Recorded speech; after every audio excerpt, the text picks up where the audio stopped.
Okay, you're on now, Chairman. On live.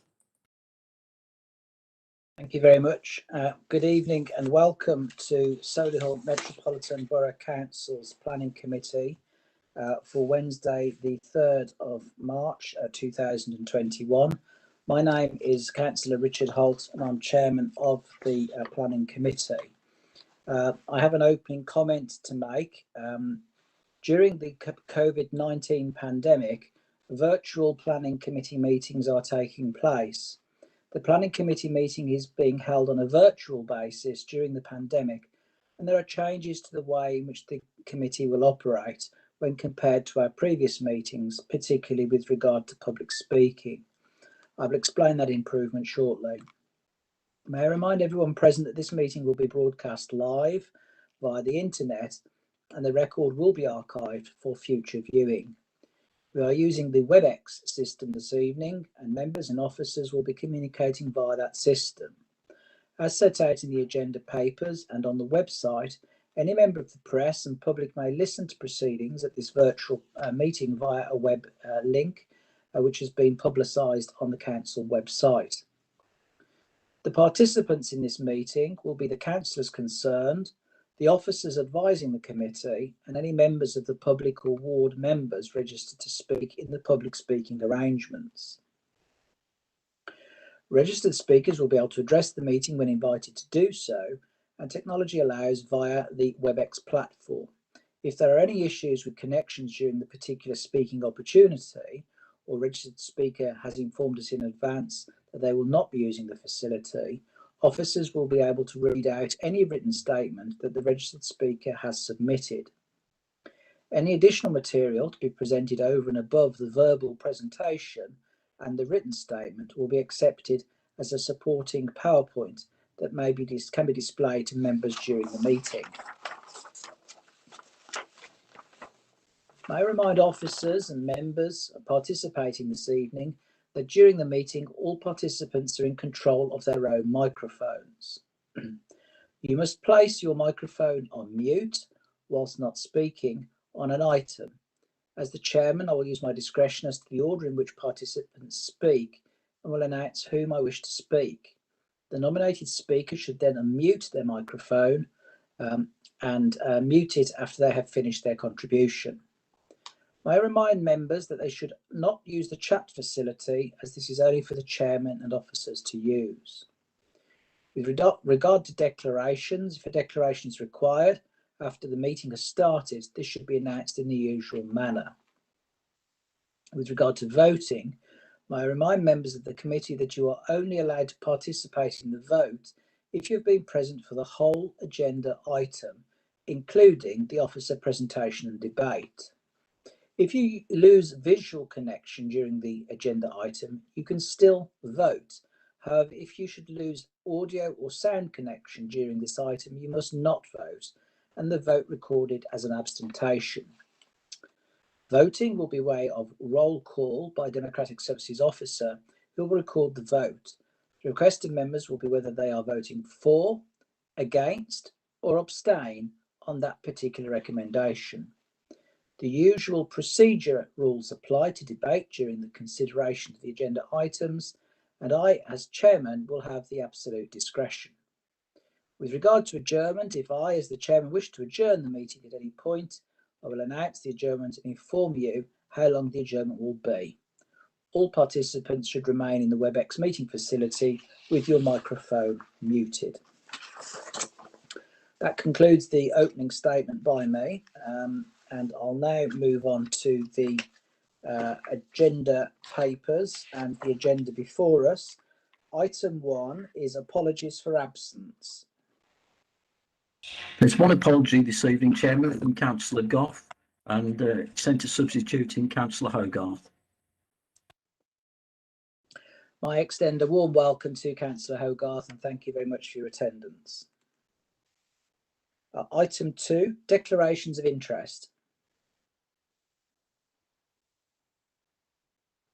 These should be disclosed as necessary at any particular point in the meeting rather than on the agenda item. So should a disclosable interest occur to any member, they should declare it at any time.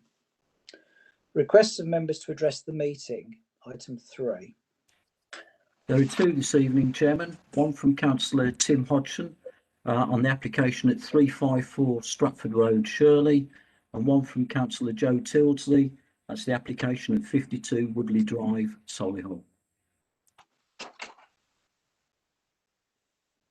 Questions and deputations? None received. Planning Committee forward. Minutes of previous meetings held and at pages 7 to 12. Could I have a proposer and seconder for accuracy? Propose approval, Chair. Thank you.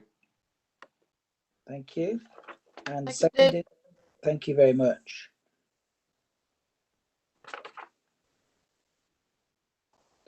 The Solihull local plan policies are set out pages 13 to 14. And that brings us then to the first substantive item on the agenda, Nolan Dorridge Lawn Tennis Club, at pages 15 to 22 in your pack. Could I ask for the officer, please, to present this application? Thank you, Chair. Planning permission is sought to remove 19 existing lighting columns on courts 1, 2, 3 and 4 to be replaced by 11 10-metre high columns to offer better and more efficient lighting of the courts. So if I can just run through the submitted plans. Next slide, please, David. Right, this shows the site in its context. It's adjacent to the cricket pitch, which you can see is the light green area to the northwest corner of that plan. Other than that, there's houses opposite, there's houses to the side, there's houses to the rear.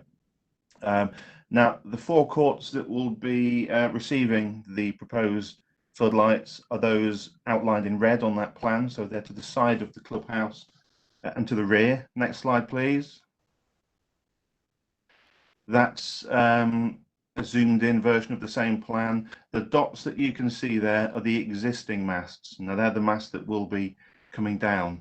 Next slide, please, David.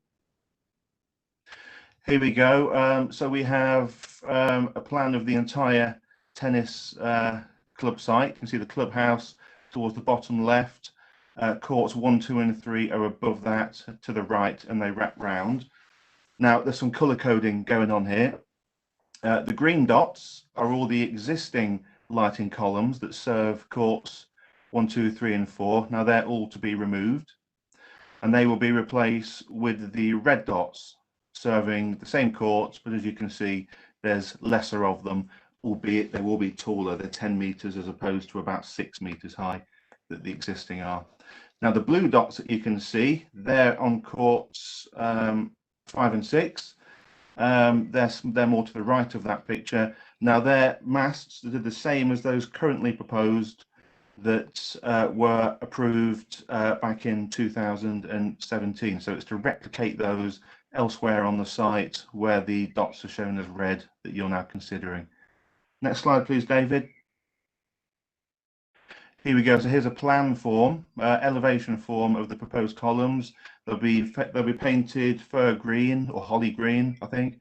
They'll have 3 luminaries at the top. They're slimline, and the photos that you can see on the left of that plan are of the existing ones that light courts 5 and 6. So they'll be the same as those. Next slide, please, David. Right, one of the key considerations with this is the lighting impacts from the proposed columns. Now, although it's hard for you to see at this sort of size, this plan here shows the lux levels of the lighting where it falls on the playing surface and surrounding land. Now, the playing surfaces themselves are lit to an acceptable standard for a tennis club of this sort of size that does hold national competitions. Up to 500 lux, or around about 500 lux of surface brightness is what they'll be looking to achieve, and that is about there, so it's not over illuminated.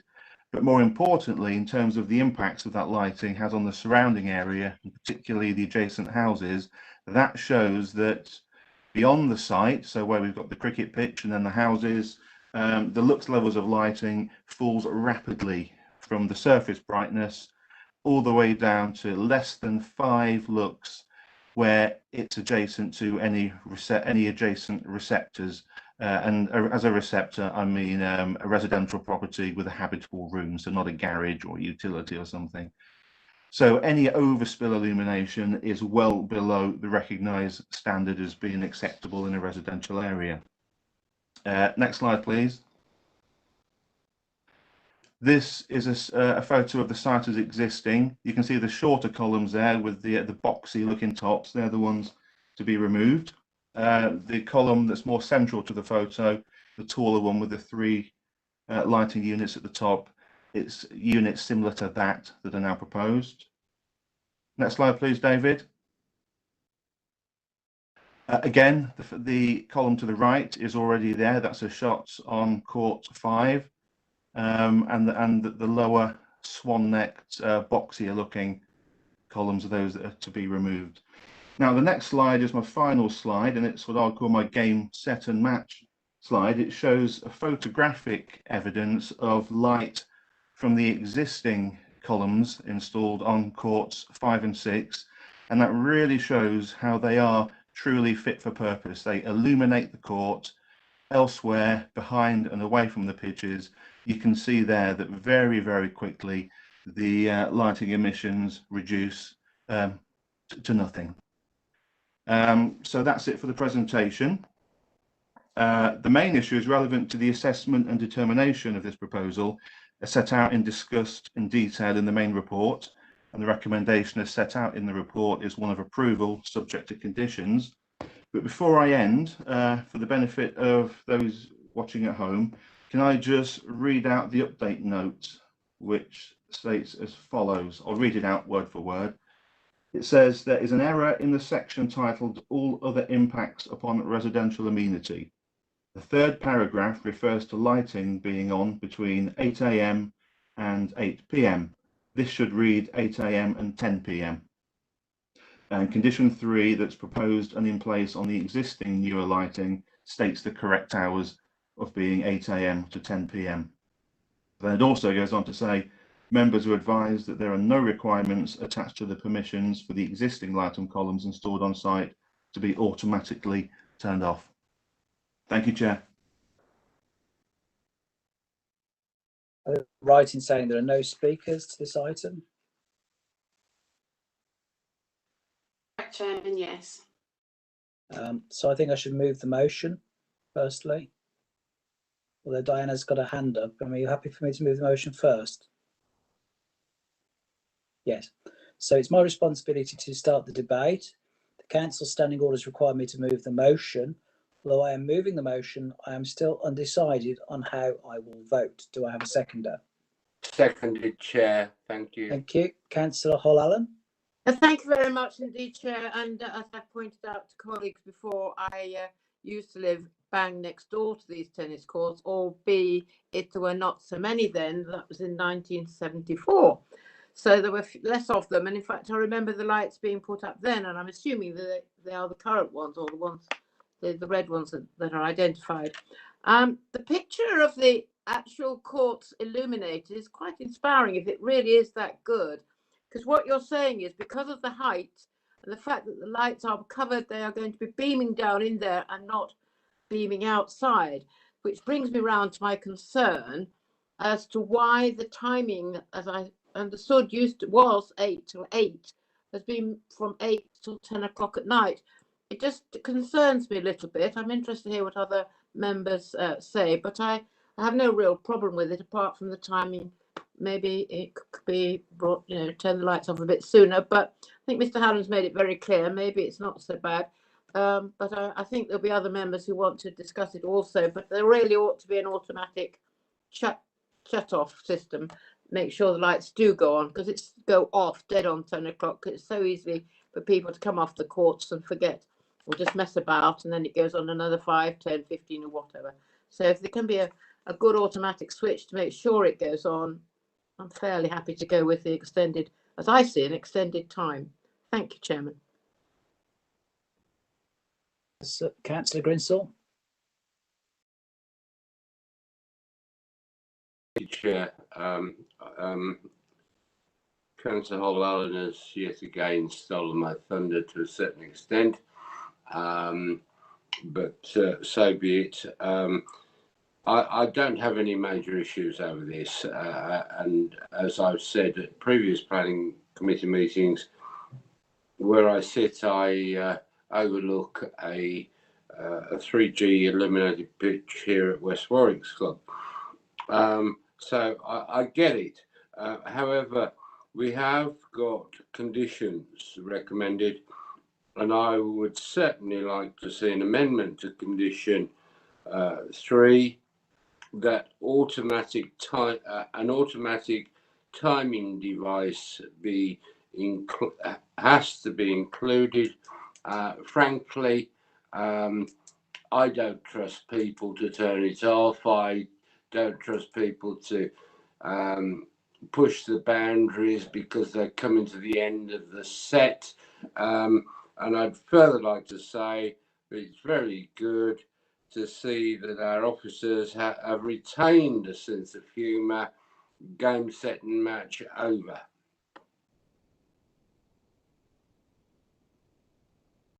So Cole? Yes, I would support Councillor Grinsell's and Councillor Holland's request for an automatic shut-off device for the lighting. I think that would be fair to the residents in the area. Thank you, Chair. Ask the officers if that's something that they can accommodate.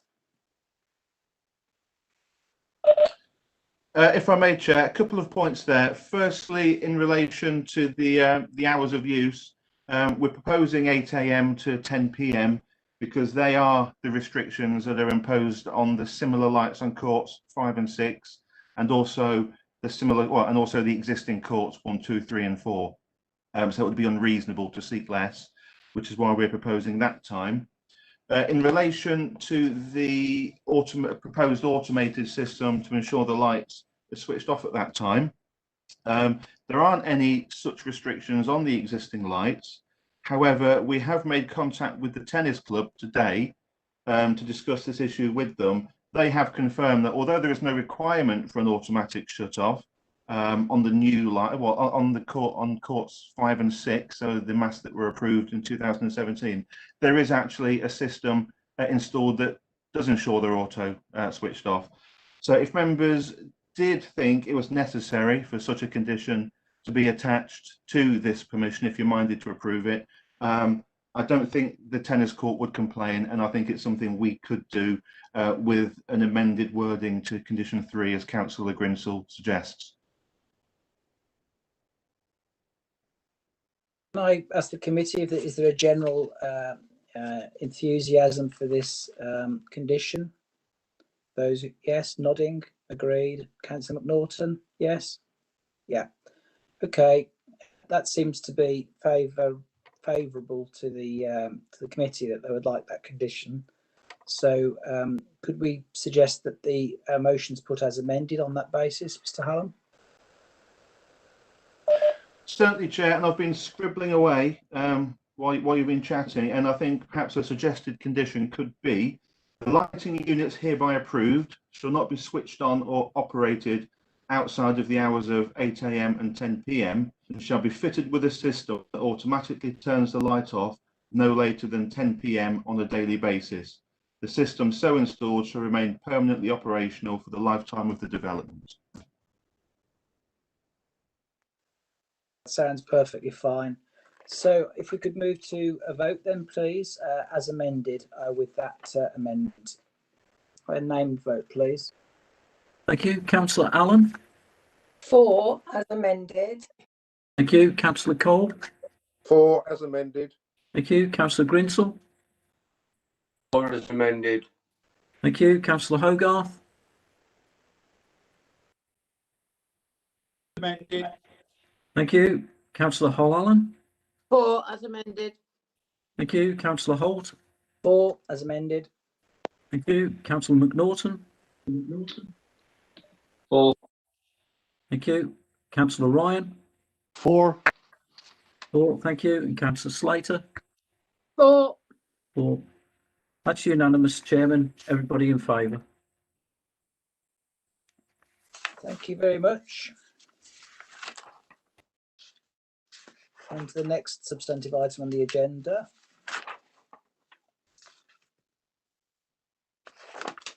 is 354 Stratford Road. We could have officer introduction of this, please. Thank you, Chairman. Before I read out my presentation, I'd just like to draw members' attention to the update note. You'll notice the update note refers to updated plans. An updated plan has been provided, which now provides for 17 on-site car parking spaces for the development. This is increased from the previously reported provision of 16 spaces, and the new layout with 17 spaces would be the same layout as recommended for approval under application PL 2019-02521 PPFL. In addition to this, there's also proposed to be an overage clause to be included within the Section 106 legal agreement to ensure that a review mechanism is in place. This would mean that on completion of the development, a reappraisal of the financial viability of the scheme will be undertaken, and should the development indicate additional profit above that identified within the current financial viability assessment, additional funds can be secured. This could result in a payment higher than the currently identified payment of £312,000, but would be limited up to a maximum of the £461,884 previously identified. So this application follows on from a previous application, which I've just referenced, the 2019-02521 application at the same site. This application was reported to members of the Planning Committee on the 22nd of July 2020, where members approved the application subject to a Section 106 agreement in respect of offsite affordable housing contributions. The legal agreement has not been completed yet. However, the scheme does represent a fallback position for the applicant, which carries significant weight in the planning balance. As stated, this application seeks consent for the same development. It did originally seek to provide 16 parking spaces, which was slightly different from the 2019 one, but this has now been altered to be identical with the provision of 17 spaces. The proposal in terms of the design and relationship with the neighbours is identical to that which members were minded to approve on the 22nd of July 2020, and thus there is no material change in circumstances that have occurred. And having regard to those matters, it is considered to be acceptable. The only alteration as a result of this development has come about in terms of a reassessment of the financial viability of the site. The previous application identified on the site an off-site affordable housing contribution of £461,884. However, following recent market changes, the viability of the site has been re-evaluated under this application, and a revised figure of £312,000 has been accepted. This reduced figure takes account of the residual land value, construction costs and sales timings. Having regard to all other matters, the application and the recommendation is one of approval subject to entering into the Section 106 agreement to secure that off-site affordable housing contribution. We could just run through the plans. If we could go to the next slide. So this plan identifies the application site in red at 354 Stratford Road, Shirley. If we could go on to the next slide. So this was the originally submitted plan as part of this application, which identified the 16 car parking spaces. If we just go on to the next slide. And you'll see this is the new plan which has recently been submitted, and that provides 17 car parking spaces, and that plan is identical to the one recommended for approval under the 2019 scheme. Next slide, please. This shows the first floor plan layout of the development. Next slide, please. Second floor plan is on this slide. Next slide. And this shows you the third floor plan. If we go on to the next slide. So this one would show you the elevations which would face onto School Road. The application is situated at the junction with Stratford Road and School Road. And so this would be the School Road elevation. Next slide. And this would be the larger elevation which would face onto the main Stratford Road. Next slide, please. This elevation is the rear elevation that would face onto the existing access road which leads to St James's car park at the rear of the site. Next slide, please. And this is the final side elevation, which wouldn't be appreciated much as it would abut the existing properties which sit facing Stratford Road. Next slide, please. Okay, yeah, next slide. Thank you. Okay, so we'll just run through some photos with you. This is the existing view down the access road towards the junction of School Road. And you can see the existing office outlet building is just at the far distance of that photo. Next photo, please. This shows the relationship with the rear of the properties on School Road. So the application site is on the left of that photo. Next slide, please. This shows the existing access which runs down the side of the building, and where those bollards are, that would be onto the access road. Next slide, please. Okay, this shows the corner of the existing office outlet building. School Road is on the right-hand side, and then in the distance you can see the existing buildings and the roundabout with the junction of Stratford Road. Next slide, please. Again, this is the rear elevation of the building which sits onto the access road. Next slide, please. This shows the corner, so essentially the frontage of the building and the junction with the roundabout on Stratford Road. Next slide, please. This is just a wider shot showing the building on the right-hand side. That's the access road which I've referenced, and then the properties on School Road. Next slide, please. This is a wider shot taken from the junction of the roundabout with Stratford Road, and you can see the existing office outlet building. Next slide, please.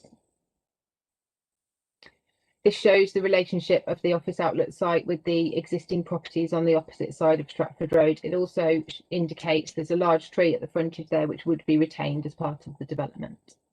Next slide, please. This again is just another shot of the properties on the opposite side of the road, so you can see the scale of those, and then the roundabout junction. Next slide, please. That's the opposite side of the junction with the roundabout, so office outlet would be on the left of that photo. Next slide, please. That's a wider shot taken from the frontage of the office outlet site.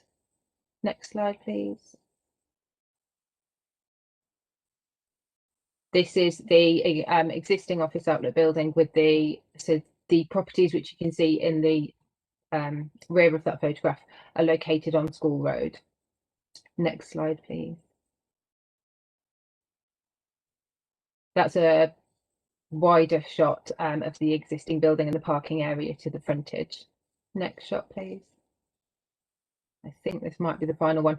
And this is taken from the opposite side of Stratford Road. This photograph indicates those trees along the frontage, and those would be retained as part of the development. Not sure, we might have one more. No, that ends the presentation. Thank you.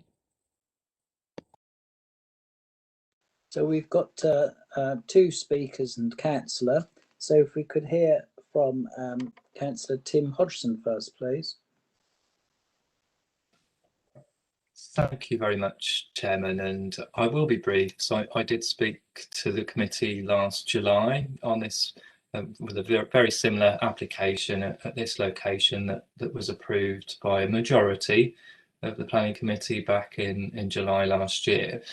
And I am pleased that the developer has come back and not gone for 16 and is sticking with 17 car parking spaces. I still regard that as inadequate, and certainly the residents who live nearby have expressed that view to me very strongly. And it does disappoint me as well that the financial contribution to off-site affordable housing has been reduced down. So there's a couple of aspects there that I'm not happy with.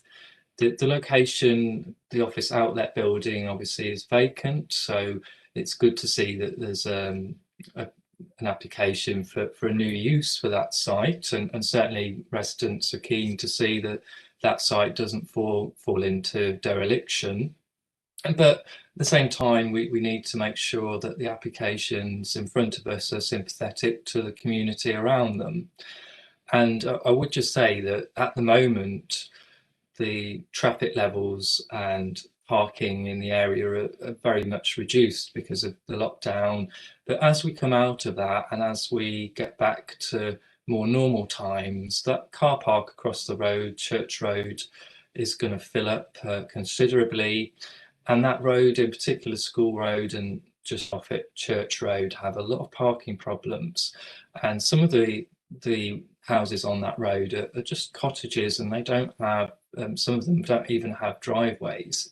So the spaces that they have outside their houses is all they have. So I looking at the report, it does say that there's 315,000 allocated in terms of a SIL community infrastructure levy contribution. I just would encourage that we try to do something to alleviate the parking problems in that area. Residents have come forward to me. Some residents have asked for a permit system, for example. I think that is something that should definitely be looked at in this area. It would merit that, in my opinion. So I just wanted to flag those issues. But yes, so everything I said last year, I repeat again.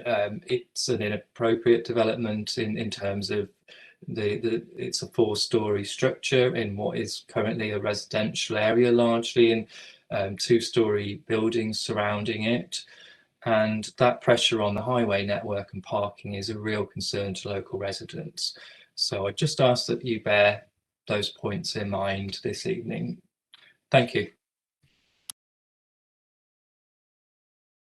Thank you. The next speaker is Mrs. Anne Leonard, who's objecting to the application.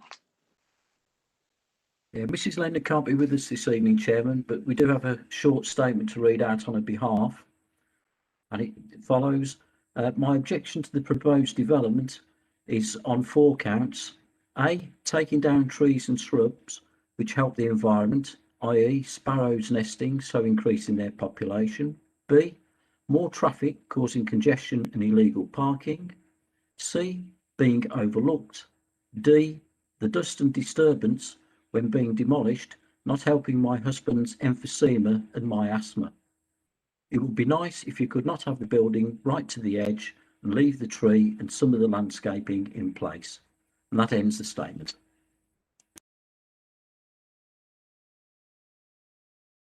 And then the final speaker is Mr. Stuart Goodwill, who supports the application.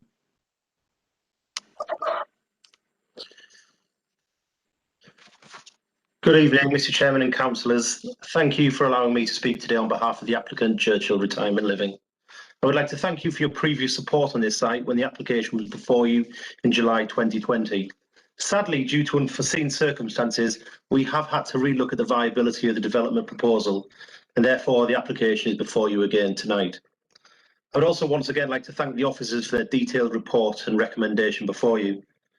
There are no changes to the application plans that were previously approved. You've been updated today by the officers with confirmation that the parking and scheme is identical to the previous application you supported.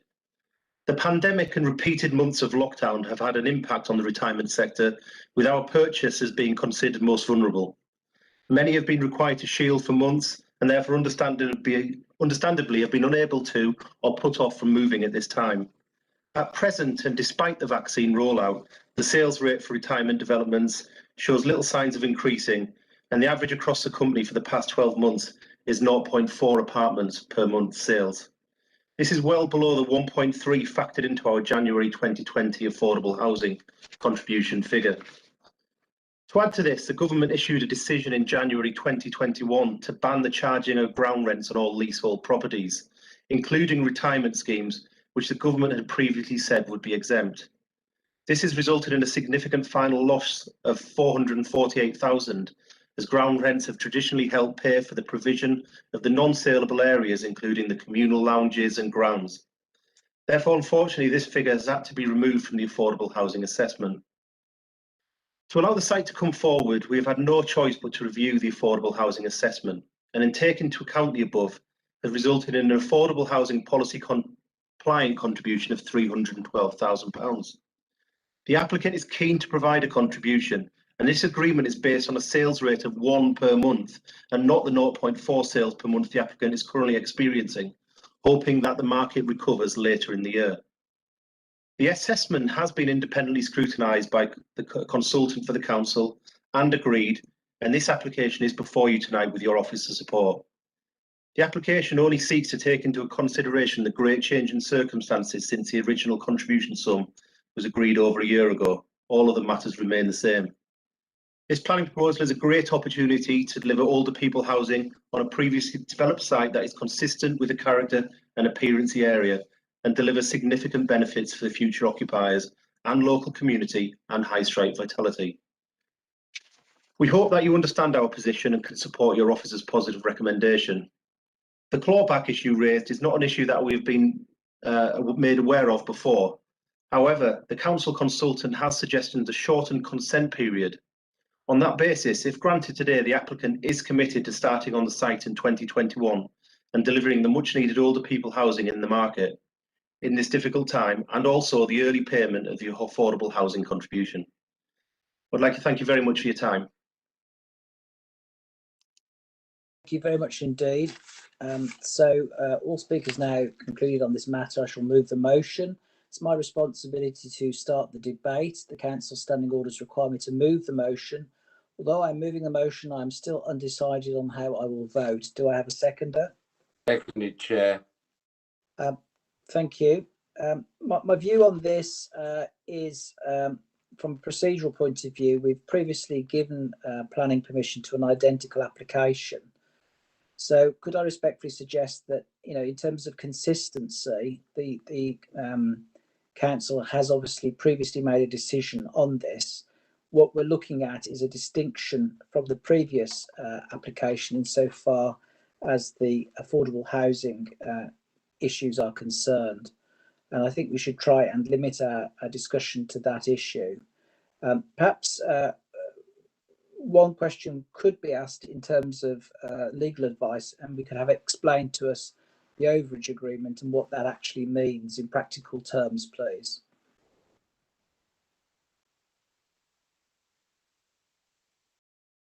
Thank you, Chair.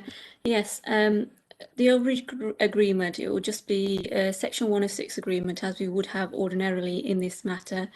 And there'll be some clauses with regards to the overage, which will just mean that on completion, for example, on completion of development, we can have a trigger which will trigger off at that point where we could request another viability assessment and have that independently reassessed. And at that point, if there's a profit, then we could claw back some money from that, which would be a maximum of the initial contribution, which was suggested, and it's in the figure is in the report. But it'll be no lower than what's been suggested now at the £312,000. Thank you. My understanding was that it would mean that it could go up from the £312,000 if market conditions were more favourable. That's correct. So yeah. The minimum will be the 312, the maximum will be the 461 exactly. Plus as the initial figure was. Thank you. And one final question to the officer. Councillor Hodgson had mentioned parking permits. I don't want to appear disrespectful, but my sort of instinct is that isn't something within our power, and certainly I would think that our view is that this is not something necessarily that should make a late entrance at this stage, having previously decided the matter. But I'd be grateful for officers' comments just on the point made, in fairness, by Councillor Hodgson as to what their view on that point is, please. Yeah, as you said, there is the realistic fallback position that the applicant has of the previous recommendation of approval for the 2020 scheme. So unfortunately, in this instance, it wouldn't be reasonable for us to add anything further in terms of permits for parking for either local residents or residents of this scheme. Obviously, if residents of the area wanted to approach the Highway Authority separately after this development is completed, then they could do that. Parking permits something within the power of the planning authority, the planning committee? I don't believe they are under this application, no. No, it's not something I'm familiar with previously, and I'm just curious as to whether or not we have the power with that matter or not, really. So I'll leave it there. Councillor McNaughton. Thank you. This obviously is very similar to the previous application, and materially doesn't seem all that different. From what I can see, oh, that's feedback. Sorry.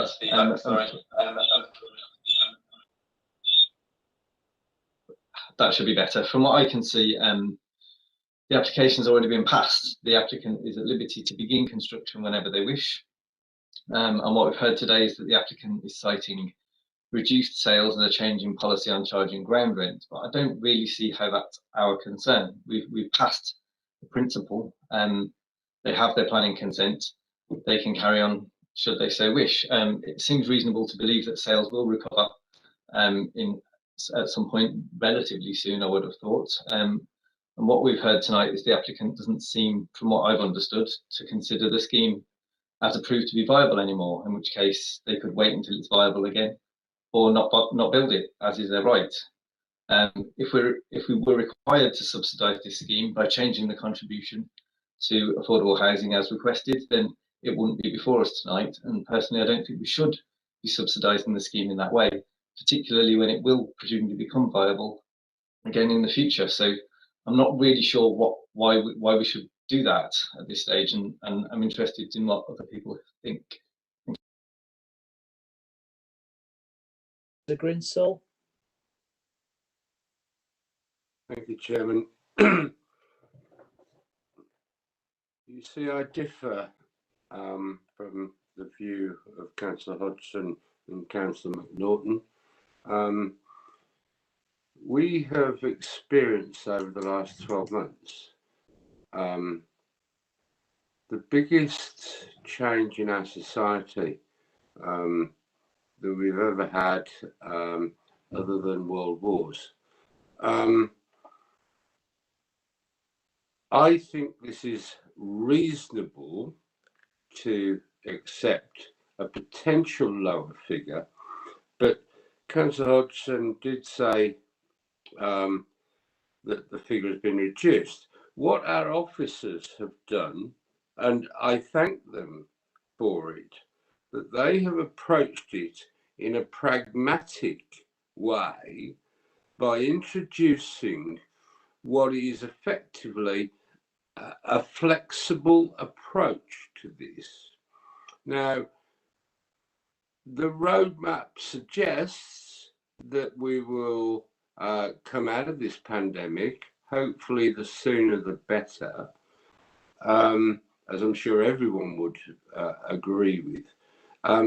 And our legal officer has already stated that at the completion of the development, we will have the opportunity as a council to review that S106 agreement with a minimum of the 300,000, but potentially going up to the 400,000 figure. So I'm very supportive of this. I'm very supportive of what the officers have achieved in providing this.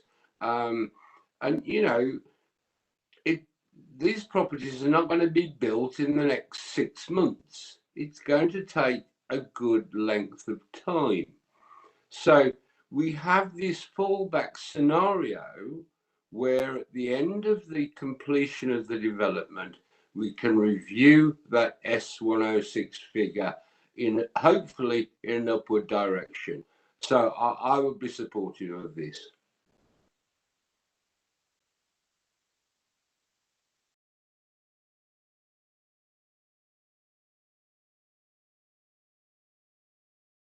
No more hands in the air. Are we? Oh, sorry, Councillor Allen. Do apologise. Carry on. I tend to agree with Councillor McNaughton here. Although, as Councillor Grinsell says, the there is a possibility that the market will change and we will be out of the pandemic and everything else. But another issue that you need to remember is that there will be an awful lot of competition in Shirley for this type of housing. So I have a tendency to agree with Councillor McNaughton on this. Thank you.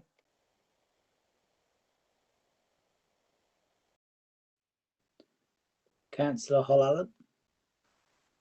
As we have Mr. Goodwill with us, and I presume he's still listening in, I simply want to point out what Mrs. Leonard said about dust and disturbance, and I just want to emphasise to him, you know, when this is going to be taken off the run fairly quickly. I'm not quite sure where this lady lives because we don't know that, but obviously very near to at the back of presumably of the Shakespeare Drive or somewhere like that. But I do have some sympathy with her of a development on just that issue, but I think the fact that she's pointing out, you know, if you can keep an eye on the dust that's created, that would be very much respected. But it's not really a planning matter. But I would wanted Mrs. Leonard, sorry, Chair, Mrs. Leonard to know she's not with us, but we have noticed what she said, and indeed Mr. Goodwill. Thank you, Chairman. I'm pretty happy to support this. Thank you.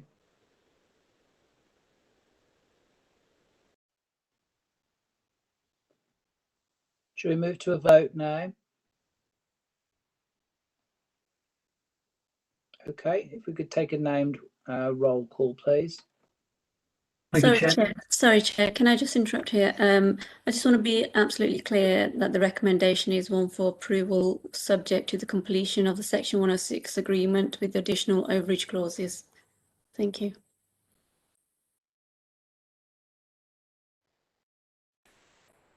Thank you. Councillor Allen? Against. Against, thank you. Councillor Cole? For. For, thank you. Councillor Grinsell? For. For, thank you. Councillor Hogarth? For. For, thank you. Councillor Hollallen? For. For, thank you. Councillor Holt? For. For, thank you. Councillor McNaughton? Against. Against, thank you. Councillor Ryan? For.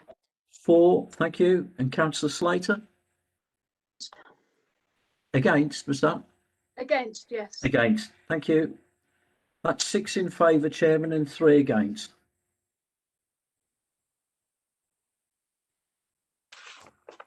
Thank you very much.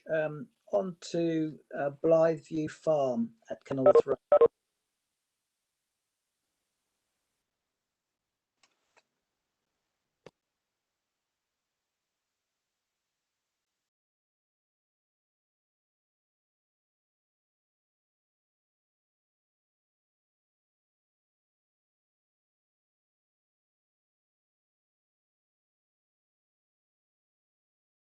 You're on mute. Thank you. Thank you. This application relates to Blytheview Farm, Kenilworth Road, Knoll. It seeks full planning permission for the erection of an agricultural building on land at Blytheview Farm, Kenilworth Road, Knoll. The building would be 5 metres by 14 metres, would be timber clad with a metal roof, and would be traditionally agricultural in its appearance. The key considerations in this application are the principle of development and whether the proposal is inappropriate development in the Greenbelt, the impact on the character and appearance of the area, the impact on the amenity of neighbours. It is considered that the applicant has provided sufficient evidence to demonstrate an agricultural need for this building in this location, and given its location within the Greenbelt, this is deemed to be appropriate development. The proposal is considered to be acceptable in all other aspects, situated away from the nearby residential properties at Hall Court Farm and Hedge House, and thus is subject to appropriate conditions, is considered to comply with policies P14, P15 and P17 of the local plan. Therefore, the recommendation is one of approval. If we just go through the plans now.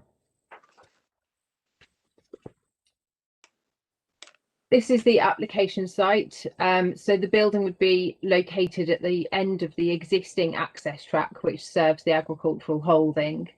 The access track comes off the existing Kenilworth Road, and you'll note it veers to the left in front of the properties for Hall Farm Court and then alongside them and into the field.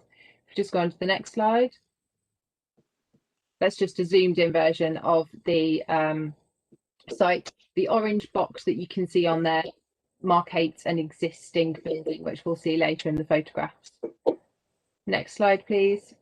This shows the footprint of the proposed agricultural building. Next slide. So this plan indicates the agricultural holding, which is outlined in blue. So the proposed building would serve that parcel of land.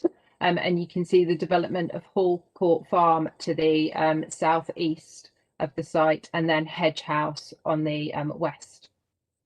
Next slide, please. This shows the footprint of the agricultural building. It would have double doors opening to the front of it. Next slide. And this shows the existing rear and side elevation. Next slide, please. And this would be the front elevation. Next slide, please. So this is the existing track which comes off Kenilworth Road. On the very left, you can just see the edge of the property known as Hedge House, and on the right, you can see the properties at Hall Farm Court. Next slide, please. Again, on the left, you can see the property which is known as Hedge House. Next slide.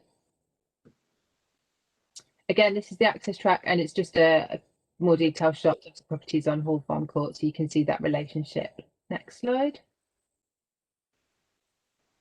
This is a photo taken from roughly the front of where the proposed new building would be. You can see the existing brick-built building on the right-hand side and the rear of the properties on Hall Farm. Next slide, please. This is the existing building, which I referenced on that first plan, which was outlined in orange. You can see it's a very small brick-built building. Next slide, please. This just shows a shot which has the agricultural land in the distance, which this building would serve. Next slide, please. Again, just a wider shot of the agricultural holding and the existing building on site. The proposed building would be to the rear of this building. Next slide, please. That's it. Thank you.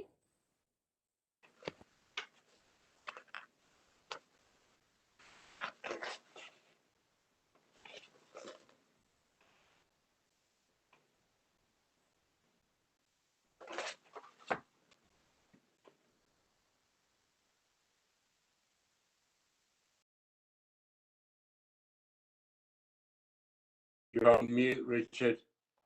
Becky, I presume that concludes your presentation. Yes, it does. Okay. So we have Mr. Scowerby, objector. That's correct, yes. It's Henrik Scovey. And Scovey, beg your pardon. You're welcome. So, please, yes, you have 3 minutes to address the committee if you'd like to start when you're ready. Thank you very much, and thank you for letting me address the committee this evening. The committee will be aware there has been a previous application, PL 2020-00027, for the erection of an agricultural building on this site, being previously refused by the council on the 29th of May 2020. This current application is the 3rd attempt, previously under the name of O'Brien, but now under their new name of Baron and Baroness Rathkenny, to obtain the approval for the erection of an agricultural building. The applicant's agent was advised the council would not support this application in its current form. The council subsequently received further information from the agent, which offered only reasons for the need for the provision of proper animal husbandry. This additional information, however, concentrates solely on the need for monitoring and managing the sheep in this specially designed building. These factors clearly make no difference to the original 2020 application, which was refused. Furthermore, but also important, there was no reference for suitable grazing facilities on the site, which surely must be considered as part of the overall planning application. Unfortunately, there is now created a catch-22 situation. Without doubt, there has to be included the provision of suitable grazing facility to accommodate the proposed flock of 100 sheep to be kept there. The original planning statement from Berries advises that Blythe Farm comprises only 3.5 hectares, approximately 8 3/4 acres of open pasture. This falls woefully short of an adequate area for 100 sheep, which would require 30 acres. Consequently, if this application be approved, as the land will only sustain about 30 sheep, are the committee able to ensure, perhaps by condition, that the applicant does not breach this number? There is no good reason to have a set stock pasture, as grazing prevents regrowth of the grass. Thus, without rotational grazing being available on the site, this makes this venture unworkable in terms of husbandry. There is much mention in the executive summary of the existing agricultural building not being adequate for future demands, but the fact is that there has never been an agricultural building on this land, only the small pumping station that you've just seen. With regard to the impact on amenities of neighbours, we would dispute that this building would not have detrimental impact on neighbours' visual enjoyment of the area, as several householders overlook these open fields, and this development would be an eyesore. With respect to our concern of additional traffic movements, the issue is that the owner of Blytheview has been granted access to his drive by way of an easement allowing him to cross over property owned by Hall Farm Court onto his driveway. If the owner is now planning to develop a larger sheep and fruit business, we could foresee the extra traffic in terms of lorries delivering feedstuffs and collecting produce, potentially damaging our tarmac and the adjoining landscape gardening, as this area was not designed for larger industrial traffic. For these reasons, the application should be refused. Thank you very much.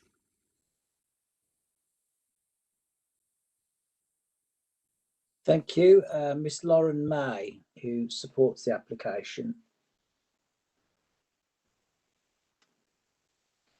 Hi, can you hear me? Sorry. We can hear you. Yeah. You've got 3 minutes. Hi, good evening. I'm Lauren May, the planning consultant from Berries, and I'm representing the applicant for this application. This application, as set out in the officer's report, is for a small barn in the countryside related to the keeping of sheep on an area of established grazing land. The application has been supported by the report by a farm business consultant who is a fellow of the Royal Agricultural Society. The timber building will have a footprint of 70 square metres, which is roughly the size of a triple garage, and therefore is very small scale for an agricultural building. The barn will be utilised for the storage of animal feed, hay and agricultural machinery, as well as to provide a shelter for the applicant's sheep during adverse weather. Your planning officers have agreed that there is a clear agricultural justification for the erection of this building on the site. In terms of the planning policy framework, the development is in accordance with paragraph 145, which states that new agricultural buildings are appropriate development within the Greenbelt. The development is also fully in accordance with the planning policies within the adopted Solihull local plan. Consultee comments were received from your officers within the local highway authority, drainage and planning policy departments. All consultees have stated they have no objection to the approval of this application. Objections were received from a number of residents from the Hall Farm Court development, located over 80 metres away from the application site, who do not wish to see a building positioned on the site. There were no other objections other than from Mr. Phil Vince of the Knoll Civic Society's Planning Committee, whose comments were made on the 15th of October before the additional supporting letter giving additional agricultural justification was issued. The residents of Hall Farm Court are concerned that the building will spoil their view, which is not a valid reason for refusal of such an application. I am sure the councillors are aware. Some of the objections also believe that the building will be too prominent within the landscape. However, your officers are happy with the proposed positioning of the building, which will aid in reducing the visual impact of the development. Additionally, my client has planted mature vegetation, which will further aid the screening of the proposed building from view in an effort to appease the concerns of the Hall Farm Court residents. Councillors, all my client seeks permission for is a small-scale agricultural building to support the existing agriculture activities at Blytheview Farm and enable them to look after their flock of sheep. The application is supported by your planning officers and in accordance with your adopted planning policies, and therefore I respectfully ask you to approve this application. Thank you. So, conclusion of speakers, I'll move the motion. It's my responsibility to start the debate. The council's standing orders require me to move the motion. Although I am moving the motion, I'm still undecided on how I will vote. Do I have a seconder? Seconded, Chair. Thank you. Apologies for my alarm. Councillor Hull-Allen. Well, yes, Chairman, I think this is a difficult one, and I've heard what's just been said, and I think I'm finding it very difficult to go for this because of the reasons stated. It is still going to be a very prominent agricultural building, but of course we are up against, as it says in the executive summary, the agricultural need for this building. And I have to admit, having been on planning on and off over the years, we have allowed developments like this in quite a few places.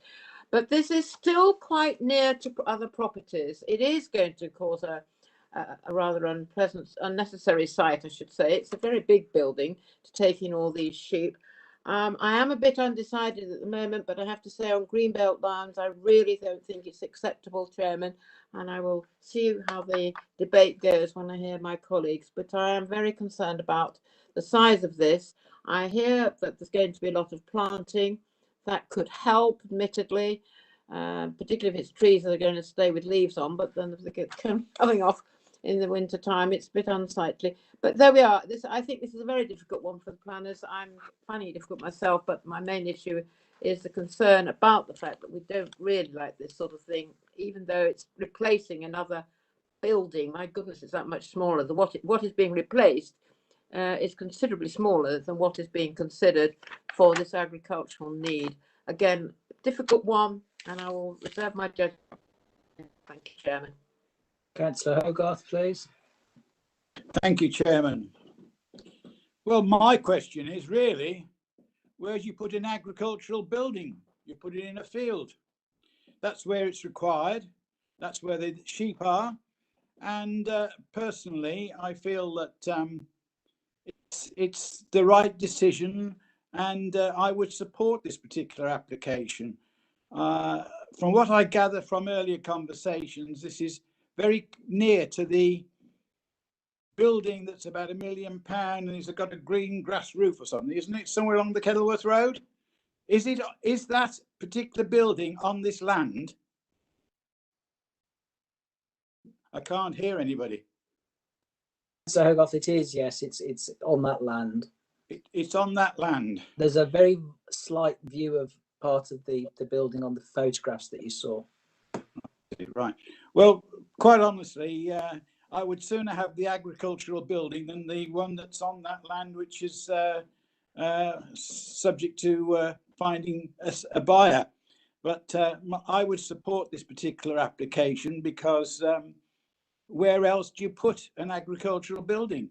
It's to provide a service to the farming community, and therefore I'd support it. Thank you. Councillor Cole, then McNaughton, and then Allen, please. Thank you, Chair. Generally, I'm not very supportive of things that are being built in the green belt. However, I'm always content to look at changing my mind for agricultural buildings. I do note that this building will be used to house the sheep in the winter. So, you know, there's a cause for concern there. We can't leave these sheep out in the fields in the bad weather. and I'm generally in support of it, and I'm quite content to support it. Thank you.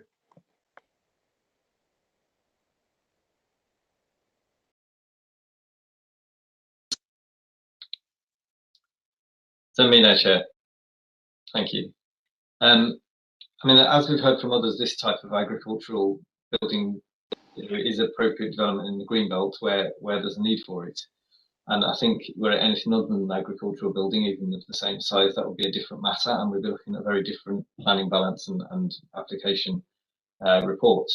So I think for me, the only issue is one of agricultural need, and that is something that's been challenged today. I think really we need to know two things. One, is there a current flock of 100 sheep as claimed? And two, can the land realistically accommodate a flock of 100 sheep? And really, I need to know those answers to be able to vote on this application. So I'm hoping officers can provide clarification on that. Other than that, I think it's really straightforward. The report is very good and comprehensive, but that is something that has been challenged. So it'd be nice to hear if there's a counter argument. I'd like to know.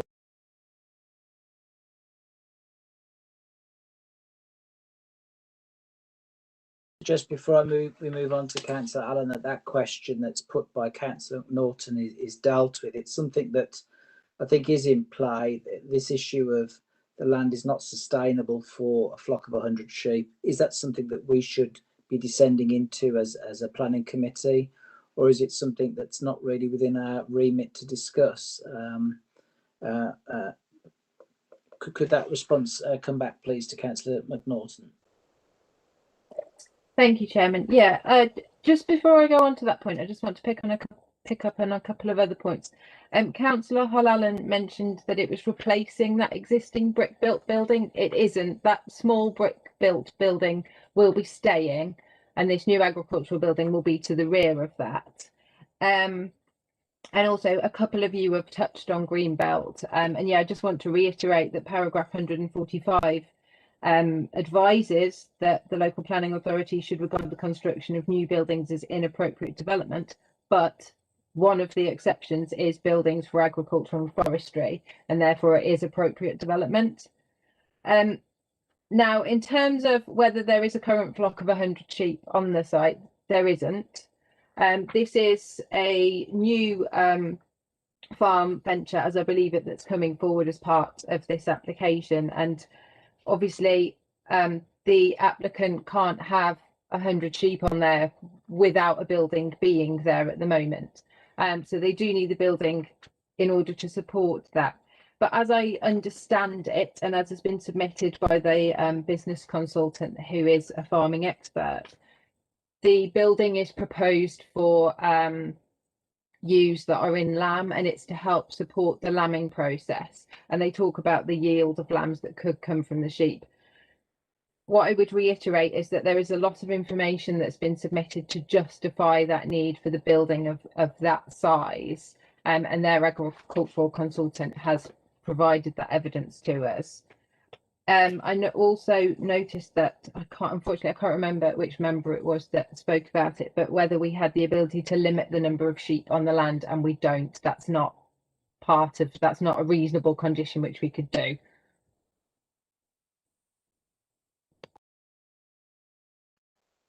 Councillor Allen, please. Thank you, Chair. I am in mind to support this application because it is appropriate. It's for agricultural reasons, and I know people are saying that, you know, the building will obscure the view. Well, I'm afraid nobody owns a view. You buy a house with a nice view, you buy the house, you can't buy the view. So I'm afraid that's not something that we can consider.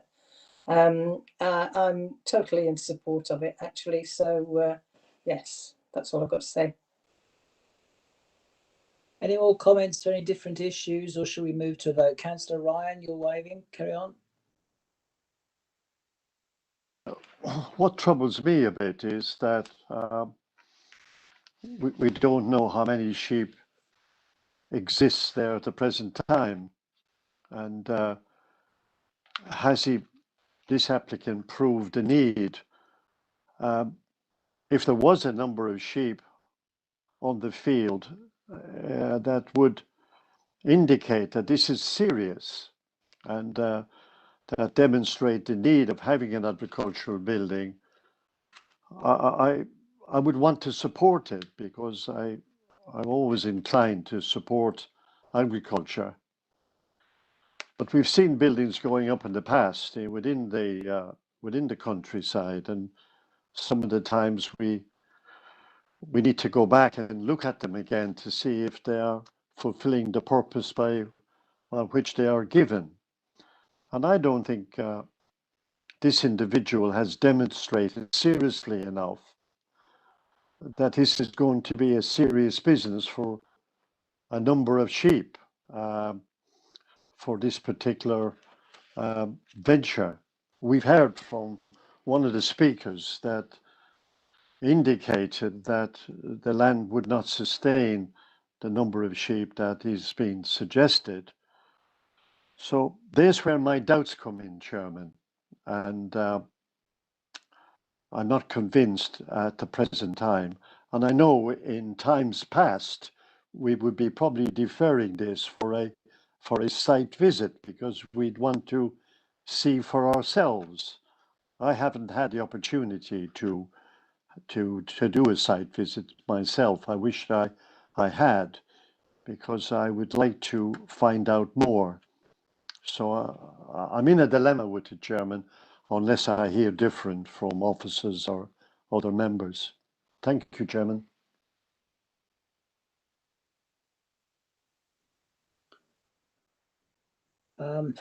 My view on this is that this is agricultural land, this is greenbelt. We should be doing everything we can to support our agriculture. And those people who live in the houses directly next to the fields, they live in the greenbelt, they live in the countryside. What do they expect, frankly? You know, you're going to have agricultural buildings next to your house. And so you should, unless we have a countryside that's arid and that doesn't have farm life on it. So I'm very supportive of it. I hear what Councillor Ryan says about the need. What does a farmer need to do other than to say he's got this report and he's planning to have so many sheep on his land? I think we should be trusting him to get on and do it. If there are issues of livestock issues, no doubt that will come to the attention of the authorities, but I would have thought the primary position would be that we would accept the evidence, and I am therefore quite content to support the application. Are there any other speakers? Councillor Grinsell. Thank you, Chairman. This has triggered a past thought for me, going back some perhaps 40 years. So I know the area very well. Now, forgive me, but age means that I forget the name. But this, certainly 30, 40 years ago, was quite a substantial sheep farm and supplied a very well-known butchers in Knoll. That I remember, as well as the restaurants around Solihull back in the day. I don't believe that what we're talking about, the number of sheep, etc., the husbandry of those sheep, has anything to do with the planning process. So I have to be supportive of the application as it stands. And no doubt, should there be animal welfare issues further down the line, that would be taken up by council officers. But it is not our place, in my view, to consider how many sheep or what breed of sheep or anything like that. This is a pure planning matter, and I will support it. I think we should now move to a vote. Oh, Councillor Halloran, is it really adding to the debate further? Well, only to come back in, yes, Chairman, let me do that, please, because I hear exactly what's said, and I did say that I was in a dilemma myself. But there did used to be a slaughterers literally within, feet of this building that's being suggested. So members are right. This is agricultural area, and it is what it's there for. And I think it was Councillor Allen was absolutely right. You can't buy a view, but we'll see what the vote says, Chairman. Thank you. To a vote then, please. Thank you, Chairman. Councillor Allen? 4. 4, thank you. Councillor Cole? 4. 4, thank you. Councillor Grinsell? 4. 4, thank you. Councillor Hogarth? Is that 4? It certainly is. Thank you very much. Councillor Hall Allen? 4. 4, thank you. Councillor Hock? 4. 4, thank you. Councillor McNaughton? 4. 4, thank you. Councillor Ryan? Against. Against, thank you. And Councillor Slater? 4. 4, thank you. That's 8 in favour, Chairman, and 1 against.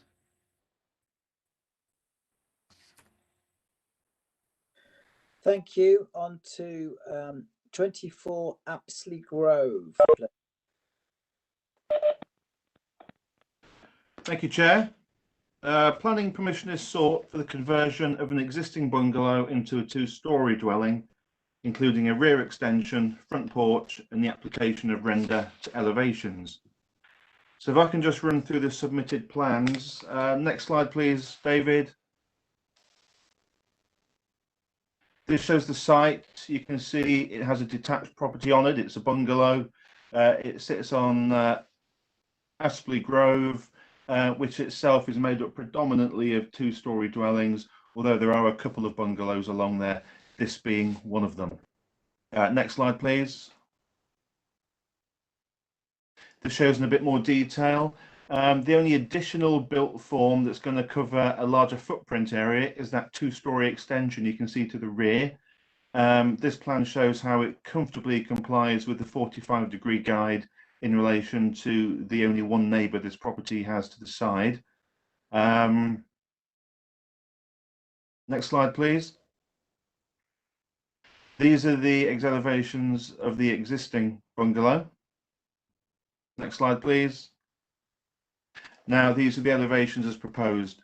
As I've said, it's building on top of the existing footprint. The only additional footprint is the extension to the rear, and there's a small element to the front, which comprises the porch. Because of that, so because they're building off the existing footprint, that does shape the form and design to a certain extent. But you can see how, especially to the front, attempts have been made to blend in with the local distinctiveness of the area. You can see 2 gabled elements, which, as we'll see on the photographs that follow, are prominent in the area. Next slide, please, David. Right, the photograph to the left is the bungalow that's to be extended. The photograph to the right shows the bungalow and shows it against the neighbouring property, which is a 2-storey dwelling built out of a variety of materials. You can see there's a tiled roof, and elevations are a combination of facing brickwork and render, which is the case for the proposal. Next slide, please. This shows a wider street view in either direction. The house directly in front is the neighbour to the right. The bungalow is to the left. And you can see generally the houses that are prevalent in the area are 2-storey and do have gabled elements. Next slide, please, David. A similar sort of photograph showing the same sort of characteristics, so nothing to expand on there. And I think that's probably it. I don't think there's any more slides. Thanks for that, David. So the main issue is relevant to the assessment and determination of this proposal, are set out and discussed in detail in the main report, and the recommendation as set out therein is one of approval, subject to conditions. Thanks, Chair. So we have. So I've got some feedback. Could check if you've got your microphones unmuted. The first speaker, Dr. Damothran.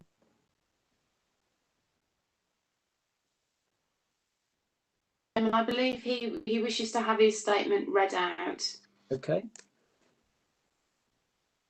Thank you, Chairman. This is the statement of Dr. Dharmaratnam. Dorridge is a small village with a lot of amenities available for the people living locally. A lot of families with children with school-going age like to live in and around Dorridge due to the fact there are good schools, both primary and secondary. In addition, grown-up children who go to secondary schools in Birmingham and Warwick have the facility of frequent train and bus services. These are some of the reasons they buy houses in Dorridge, and there are plenty of houses for this purpose. And if needed, those houses can be extended to accommodate the members of the family. There are only a limited number of bungalows in Dorridge. Older people also like to live here as it's close to the train station and there are lots of amenities close by without having to travel to Solihull or Birmingham for their needs. Bungalows have been built or are being built for specific reasons. There are a lot of people who like to live or move into bungalows, and it's not only older people but also young people for various reasons, such as limited physical mobility, fear of height and visual impairment, some of those reasons. Not everyone likes to live in apartments with enclosed spaces. There are older couples who like to live in bungalows as they enjoy gardening and lead an independent life as long as they can manage. They like to live as a community by integrating with young families. It helps everyone in its own way. Neighbourhood watch by the older people during the daytime while the young people are at work is a very good example. Equally, in an emergency, young family neighbours look after the older people. The unprecedented COVID pandemic is a very example. We have to consider all these facts before making the decision to allow the bungalows to be converted into houses with more than one floor. By giving permission to convert the bungalows, the council is denying the right to the older people and those with disabilities, expecting them to live in apartments segregated from the rest. This category of people have equal rights, like everyone else in this nation, and the council should consider the importance of equality and diversity before making a final decision. And that ends the statement. Thank you. Thank you. The next speaker is Mrs. Elizabeth Shaler. Hello, I'm the homeowner. We've put forward Plan 24 Apsley Grove, create a family home. We're a local family who are in the area all our lives. We have 3 small children, 2 who attend Dorridge Primary School and 1 who attends the local church nursery. The community, so this is a perfect location for us to raise family, allowing us to walk to school, local amenities. And the objections raised, 2 of the residents cannot go home and 1 lives approximately 1 mile away. In response to other comments, our intention was never to take her away from elderly or disabled people, and we don't believe this is the case. The property was for sale over 6 months prior to viewing it and didn't leave any potential buyers. The plot is also on quite a steep slope that would be ideal for elderly disabled people. As per the planning report, currently no policies in place for converting bungalow houses in the local or neighbouring lands. We believe the schemes are not so and would actually bring the house in line with others on the road. The property is on a corner and only has 1 adjacent neighbour, and therefore a natural larger plot. Proposed plans result in a house that is smaller than others on the road and will only increase the footprint by 18%. In response to overshadowing a lot of comments, the proposed entry falls well within the 45-degree rule.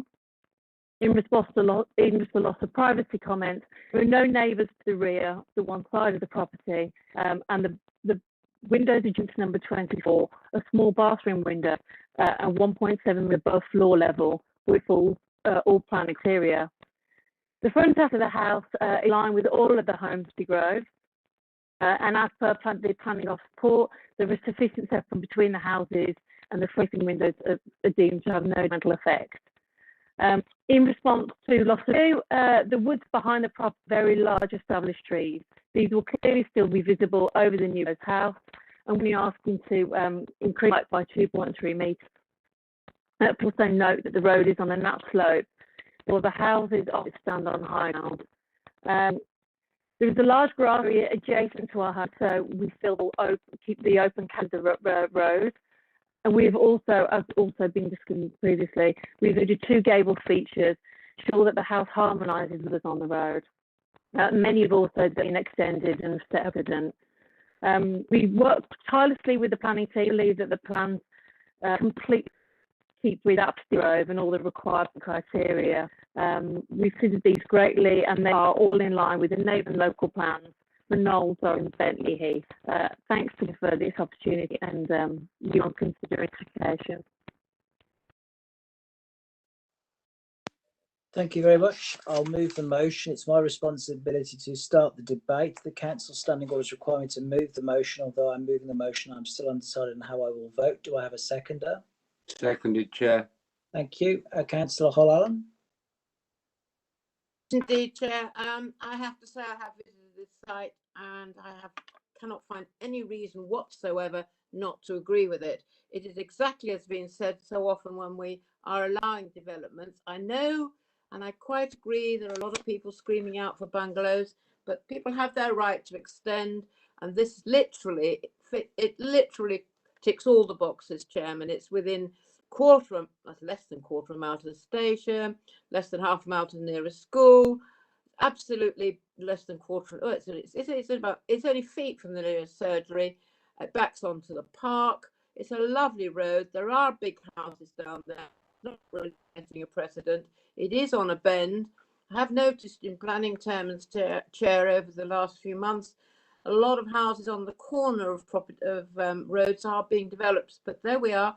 I cannot think of any reason not to agree with this application. I will be supporting it. I do hear what the doctor had sent in, but I think this is a very acceptable site, Chairman. Thank you.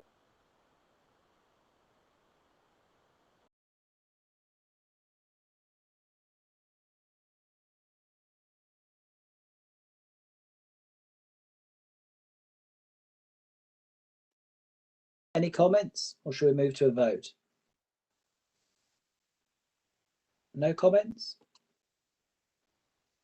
Move to a vote then? We'll move to a vote then, please. Thank you, Chairman. Councillor Allen? 4. 4, thank you. Councillor Cole? 4. 4, thank you. Councillor Grinsell? 4. 4, thank you. Councillor Hogarth? Against. Against, thank you. Councillor Hall-Allen? 4. 4, thank you. Councillor Holt? 4. 4, thank you. Councillor McNaughton? 4, thank you. Councillor Ryan? Sorry, you're on mute. Against. Yeah. Against, thank you. And Councillor Slater? 4. 4, thank you. That's 7 in favour, Chairman, and 2 against. Thank you. On to Woodland at Beaconsfield Close. Thank you, Chair. TPO consent is sought to fell an older tree on the edge of a protected woodland. If I could run you through the submitted plans first, please.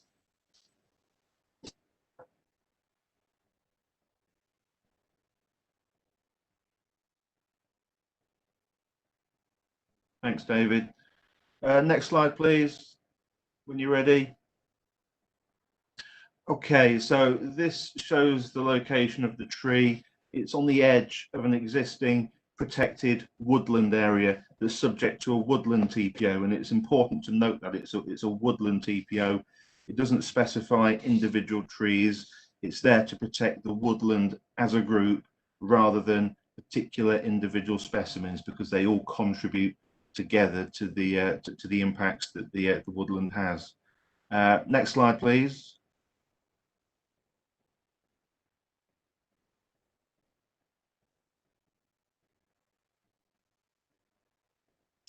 Here's a photographic representation of it. You can see the dense wooded area. You can see number 18 Beaconsfield Close to the right of that with the red dot on it, and the tree in question sits on the edge of the wooded area adjacent to the property, to the side of the property there. Next slide, please. This shows the tree in question. It's an alder. It's of no particular merit in itself. It has structural defects and it's multi-stemmed. And because it's multi-stemmed, there's a lot of low-level branches that do cause conflict with the adjacent property, which is the key reason, together with its structural defects, that consent is sought to remove it. Next slide, please. A bit more of the same tree, showing the stems that do grow out from the bottom and upwards and outwards. Next slide, please. That's it. So the main issues relevant to the assessment and determination of this proposal are set out and discussed in detail in the main reports, and as set out in the report, the recommendation is one of approval, subject to conditions. Thank you. We have an objector, Elizabeth Court. Comments to be read out, please. Thank you, Chairman. This is a statement on behalf of Elizabeth Court. The older tree in question is subject to a tree preservation order and should not be felled without good reason, such as it is diseased or dead. If the felling of one tree is allowed because it would not be significantly harmful to the medium or long-term integrity of the woodland, this excuse can be used over and over again. It sets an undesirable precedent. The notes to the application under the condition of trees state that the tree is not diseased, nor are there fears that it may fall. It also states that there is no alleged damage to property or damage to drains and drives. In response to the points raised, 1. Included bark can give rise to structural defects when there is a fissure which could give rise to a stem breaking off and falling, but this is not alleged. It has been stated that there are no fears that it may fall. 2. It is not uncommon for alders to be multi-stemmed. Braces may be put between stems to give the tree added stability. 3. The tree preservation order from 1978 substantially predates planning permission and the construction of the houses in Beaconsfield Close. Presumably, the council did not think this tree was too near the adjacent property at the time of granting planning permission. 4. I have no access to the area concerned, which is owned by the council, but alders and Scots pines in my garden further downstream are not regenerating, although beech, oak and ash are regenerating. 5. Has the older tree in question been inspected by a tree officer? And 6. Obviously, any tree subject to a tree preservation order ought to have a condition of replanting a new tree attached if it has to be felled. I cannot agree, therefore, that the tree needs to be removed. I suggest that the answer is further pruning. If this is the tree referred to in 1997 as being reduced by a quarter, it probably needs reducing again. And that ends a statement from Elizabeth Court.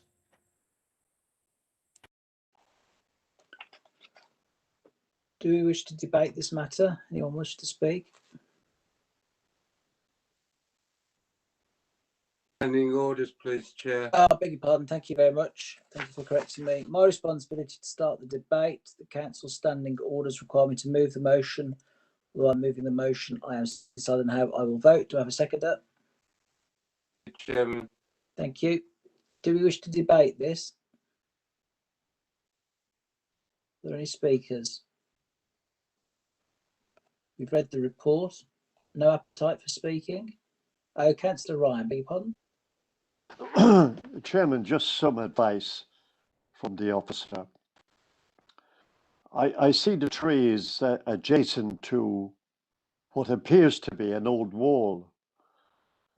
Could you tell me if the tree adjacent to the wall is undermining the structure of the wall, or is it doing any damage to the pavement because of the roots being quite shallow? If I could have that information, it would help me to make a decision. Thank you, Chairman. Okay, thank you, Councillor Ryan. When you say wall, do you mean the wall of the house?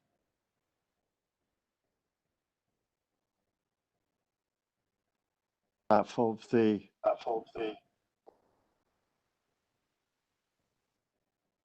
photograph of the tree. It seems as if there was a wall around it. Let us see the tree again. No, Councillor Ryan, I don't think there's a wall around it. But in any case, there aren't suggestions that the tree itself is causing potential subsidence issues or damage to ground-based structures such as walls or footpaths. It's more to do with the nuisance and the wind throw caused by the branches affecting the adjacent property, and having regard to its contribution to the overall value of the TPO woodland, bearing in mind it's multi-stemmed, of poor form and with defects, it is thought that taking it all into account, it is better removed. It will then allow trees nearby, younger trees, which are healthier and structurally more superior, to expand and grow out into the space left by this, which should then improve the overall amenity value of the woodland. So it's for that reason that no objections to its removal are raised by your landscape architects, and for that reason approval is recommended. Thank you, Chairman.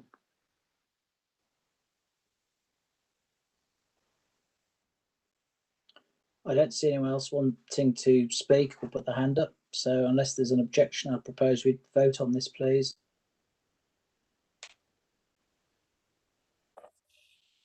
Thank you, Chairman. Councillor Allen? 4. 4, thank you. Councillor Cole? 4. 4, thank you. Councillor Grinsell? 4. 4, thank you. Councillor Hogarth? 4. 4, thank you. Councillor Hall Allen? 4, thank you. Councillor Holt? 4. 4, thank you. Councillor McNaughton?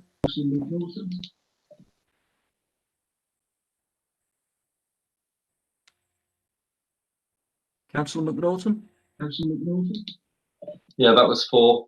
4, thank you. Councillor Ryan? 4. 4, thank you. And Councillor Slater? 4. 4, thank you. That's unanimous, Chairman. All 9 in favour. Thank you. On to the land at Catherine de Barnes Lane. If we could have the officer introduction, please. Thank you, Chairman.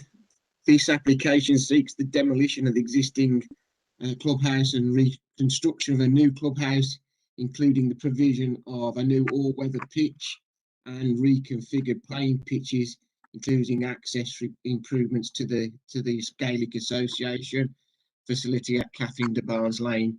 Can I just draw members' attention to your update note? You'll see that there's been one additional letter of objection received to the scheme, and that local resident has raised concerns regarding the submitted noise assessment and the 2018 baseline data used by the applicant. Also, he raises concerns in respect of the incorrect distances.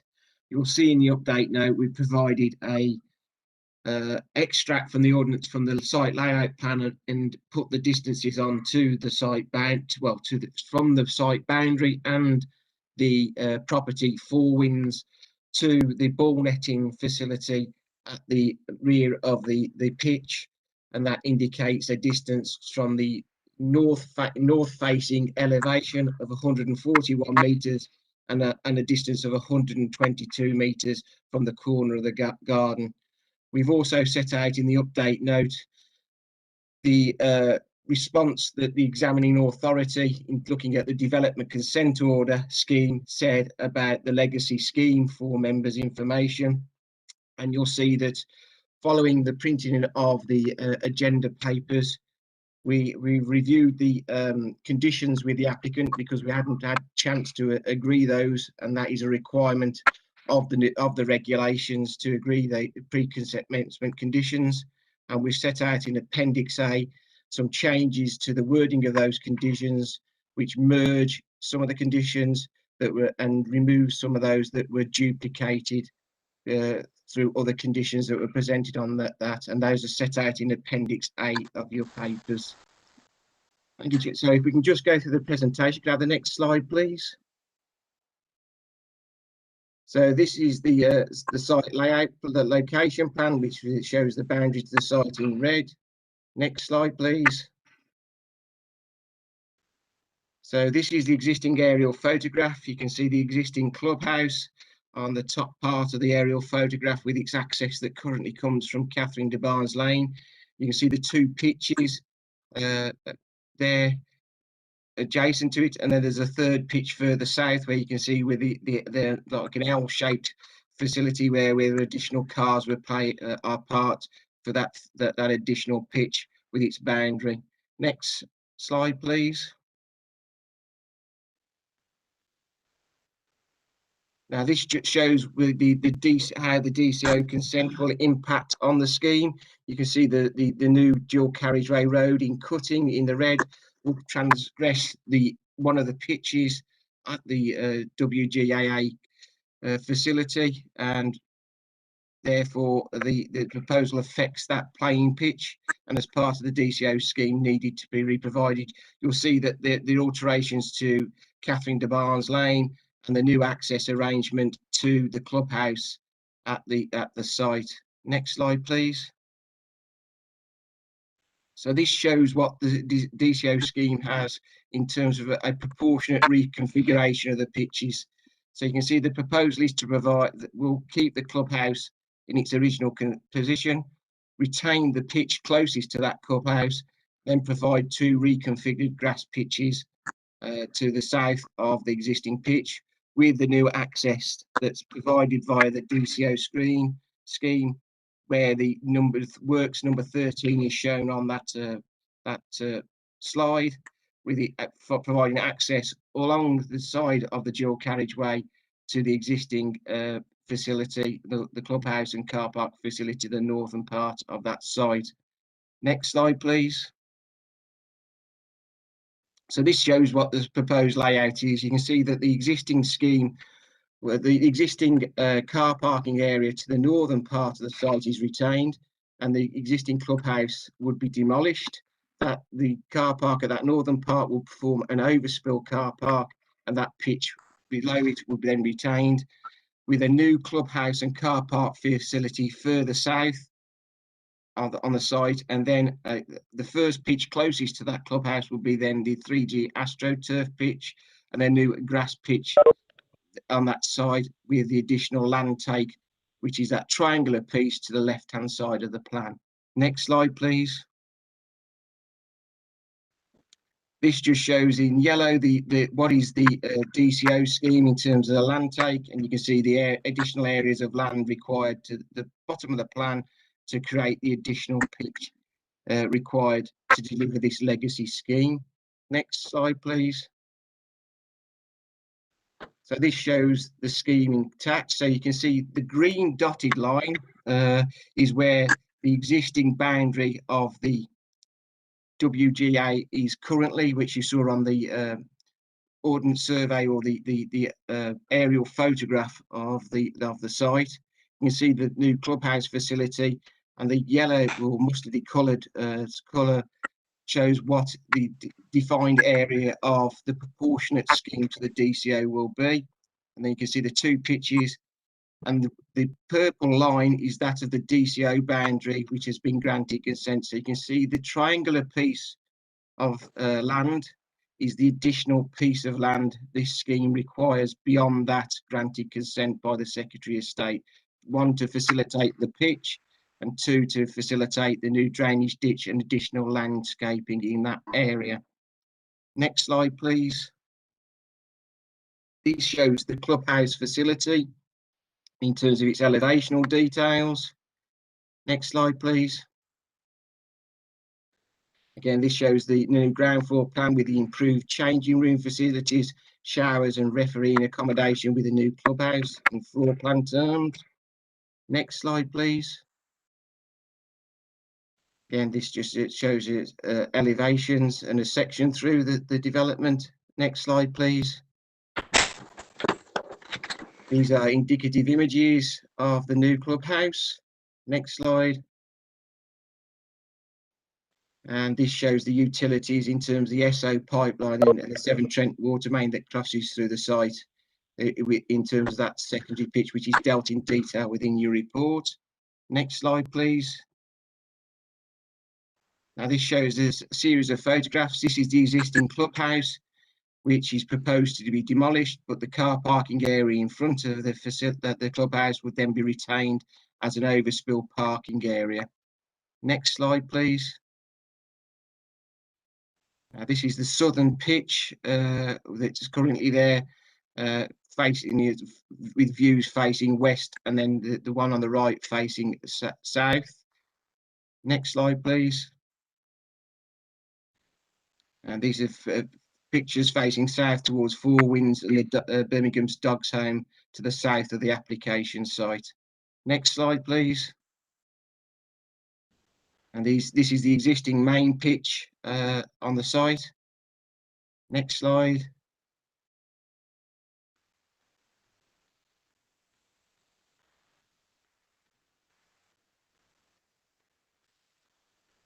And again, some pictures of the existing pitches. The one closest to Catherine Barnes Lane, as I explained, is proposed to be lost as part of the development consent order for the new road scheme. Next slide. And these are application site viewed from the south when you're looking back towards the site. I think that might be the last slide. Is there another one, or can we see if there's another one? No, that's it. So the report sets out the material considerations. Your officers consider that the proposal is appropriate development in the Greenbelt. It meets the policy requirements of Sport England, and the report sets out various other issues that are being considered in detail. And the recommendation, Chairman, is one of approval subject to the amended conditions set out in Appendix A of your update note. Thank you. Thank you very much. Could we hear then from Mr. Luke Coffey? Thank you. Planning Committee members, thank you for the opportunity to speak on behalf of Highways England and Skanska in connection with the planning application for improvements to the Warwickshire Gaelic Athletic Association facility. The proposed development is seeking to deliver a legacy scheme that will provide an enhanced facility over the mitigation permitted through the DCO for the M42 Junction 6 improvement scheme. The design has been developed in consultation with the WGAA to deliver a scheme that will maintain and enhance existing facilities through the provision of an all-weather pitch, reconfigured turf pitches, and a replacement clubhouse that complies with Sport England requirements. The facility will be the subject of a community use agreement that will provide opportunities for the local community and other sports organisations to use the facilities. This is a betterment to the existing position, where there are presently no community use arrangements in place.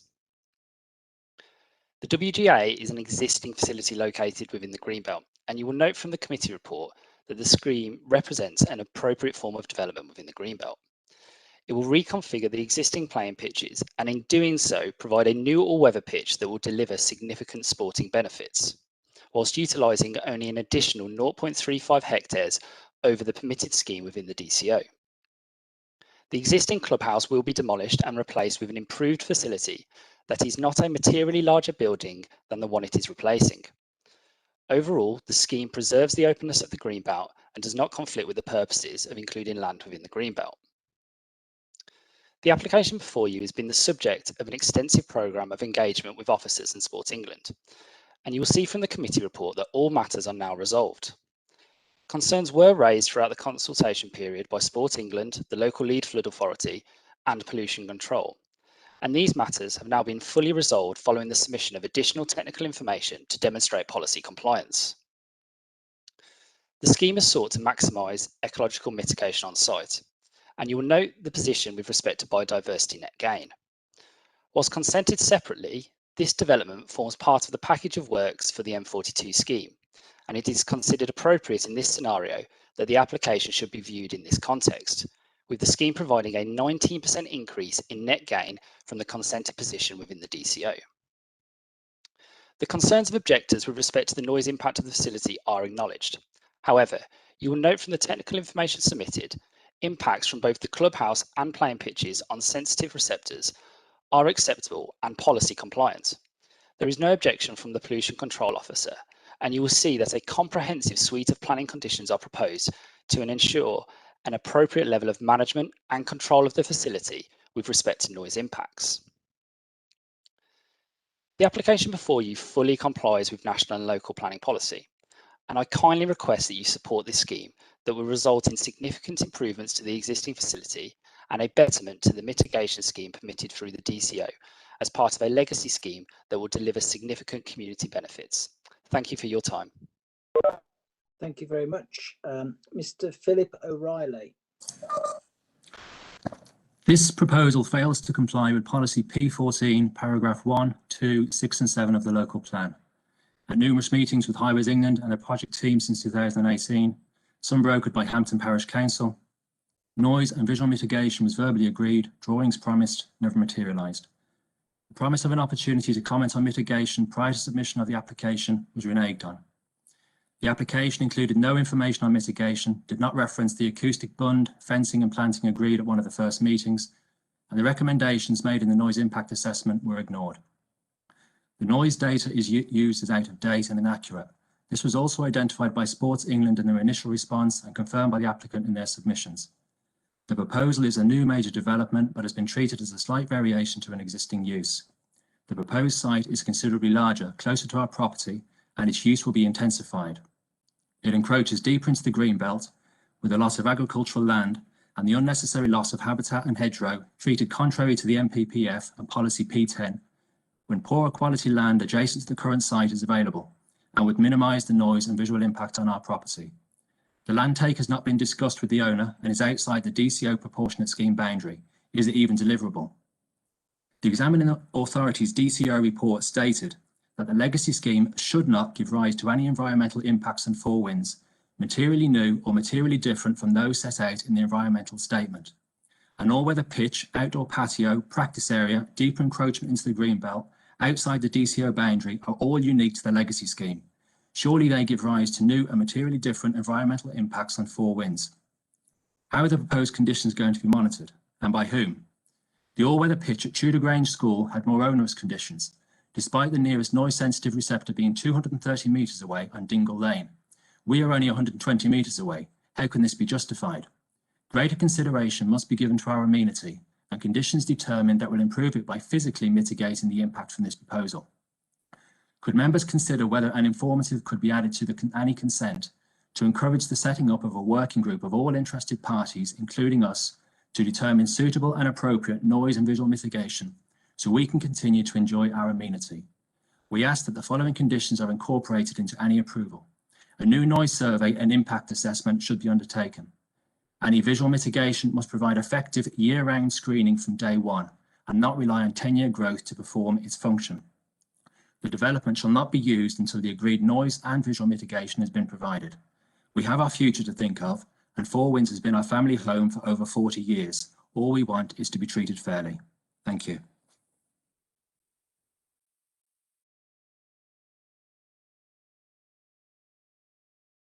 I'll move the motion. It's my responsibility to start the debate. The Council Standing Orders require me to move the motion. Though I am moving the motion, I'm still undecided on how I will vote. Do I have a seconder? Seconded, Chair. Thank you. Who would like to talk on this issue, on this application, sorry? Councillor Ryan, off you go.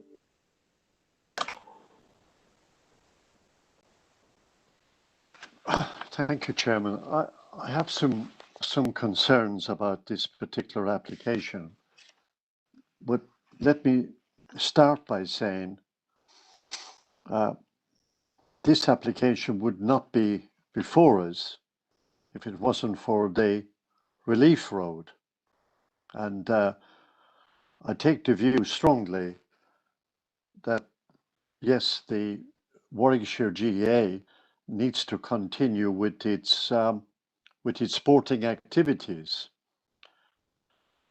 But I think the layout, as it is proposed, have got some serious flaws in it. I think there could have been a better location for the clubhouse, not to interfere with the high-grade agricultural land. I think the clubhouse itself, in terms of design, has got a lot to be desired. But so close to the edge of the ground, it will be seen prominently by the road users as they travelled along Catherine de Bonds Lane and the new relief road. I don't know if many members of the committee will be aware of the activities that will take place on that particular ground. There's Gaelic hurling and Gaelic football. Now, Gaelic hurling, when the ball is struck, it can travel, by a decent player, it can travel 70 to 80 yards. And there is no mention of screening in terms of nets where balls may well be hit onto the roadway of Catherine de Bonds and the new relief road. Now, I'm always very interested by the Highway Authority, and I'm interested to the effect that they're taking congestion from the M42 to congestion on the A45. I would suggest that makes great sense in anybody's imagination, but that's what it is. So this application has come before us because of that relief road. I think Mr. O'Reilly spoke exceptionally well with regards to his concerns. May I say, Chairman, that this application perhaps has come before us in obscene haste, because if you look at all the conditions, that's on page 151 and 152, 153, most of the conditions there are asking for further reports and the commencement of the development. Certain reports will have to come in, the noise report, the lighting report, and other reports, water surface, the mitigation regarding the river. Further reports are required on that. So there's a number of reports required. If members takes a look at 150 and 151, as part of the conditions, we are asking for that. We're asking for a construction management plan. And I would strongly suggest that all of these reports should be in our possession prior to approval. In fact, most of them anyway. The lighting report, which will have an impact on the local area, that should be before us. We've seen this evening on the tennis court where we put in certain conditions with regarding the tennis court lighting, and that was an application in itself. Here there is nothing other than a condition asking for a report before the facility comes into operation. So there's an awful lot missing on this, Chairman, and we're talking about the green belt. I would want to support, obviously, a facility to replace what's been taken away. But if you look at the existing facility, it was well planned by officers and councillors years ago, back in, I think it was back in 87, 88, when the application came before the committee for this facility. And you can see the existing clubhouse fits in very neatly to the low-lying area of the field. So it fits in. It's hardly seen from the road, and its design fits in with the countryside. This particular design of this particular building is very urbanized, and it'll urbanize further that location. So I'm trying to protect the location, protect the green belt, protect the local residents to make sure that they are protected against the noise, against light pollution. And I don't see enough in the report that can assure me that that will be done. So I said, I'll repeat what I said before, Chairman. This application is coming before us with obscene haste. And I'll float the idea, perhaps I will not be successful, that it should be deferred for further considerations with regards to the points that I have raised regarding the the building itself and see if that can be placed in a more suitable location and try to save the prime agricultural land which is in that vicinity. Chairman, I will leave it there and I may ask you to come back later. Thank you, Councillor Ryan. A very thoughtful analysis for which I'm sure we're all very grateful. Thank you. Any other comments? Who else would like to speak? Councillor Holland? I will not vote on this as I missed part of the debate.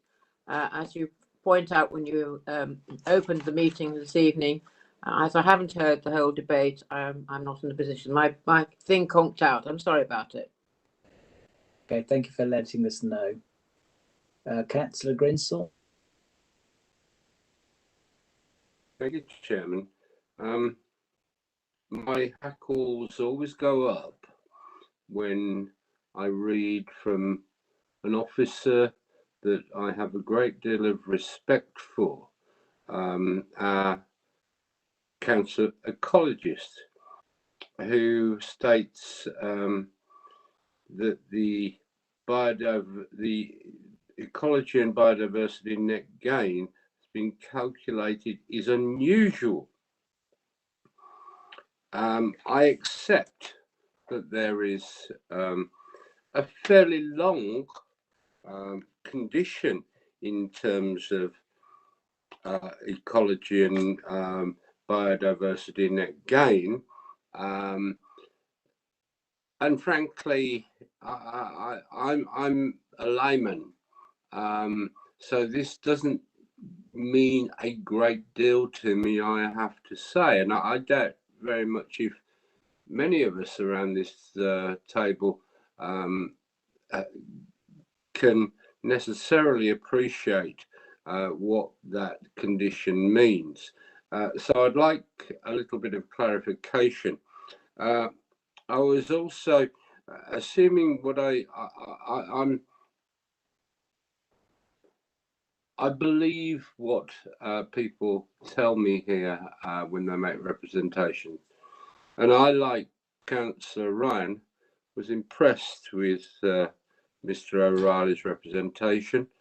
And I was extremely disappointed to hear from him that the dialogue, well, the lack of dialogue between the two parties was non-existent. That disturbs me greatly. And I do take on board the possibility. I haven't got details of it, but I'm sure it's there on the recording, and I'm sure Mr. O'Reilly could write it down anyway. The informative note that we requested. I don't think that would be a bad idea. But going on to what Councillor Ryan said, because I too have concerns about this. As soon as I read my pack, I put on the front of it, I'm not happy, because of the lack of information. So Councillor Ryan is quite correct in saying that it lacks sufficient information for us to make a sensible decision without many of these reports that are suggested in the conditions. So I'm waiting to hear what other councillors have to say, but I'm not exactly enamoured, and I too may well come back and potentially support Councillor Ryan in this. I'll wait to hear other councillors. Thank you.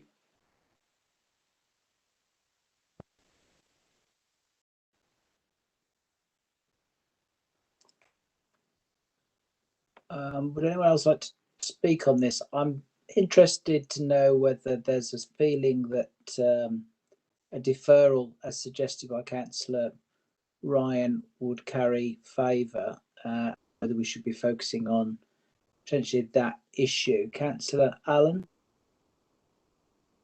Well, I agree wholeheartedly with Councillor Ryan.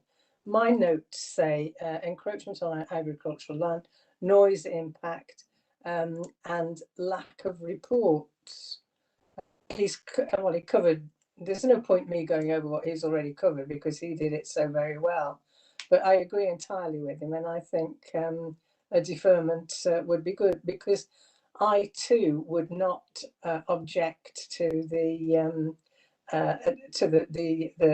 sporting things going on there for us to support the group, but I just don't like what they're doing. So yeah, I agree with Councillor Ryan on that. Councillor Cole. Yes, I've got in front of my paperwork here, not happy, and I'm quite prepared to support Councillor Ryan on deferment.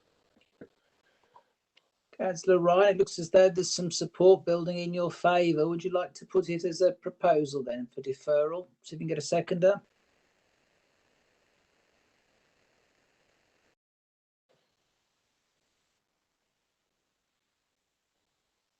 Chairman, I think we need to know a great deal more on the community plan, how that's going to be constructed, and how the community are going to be invited in a community used by the community.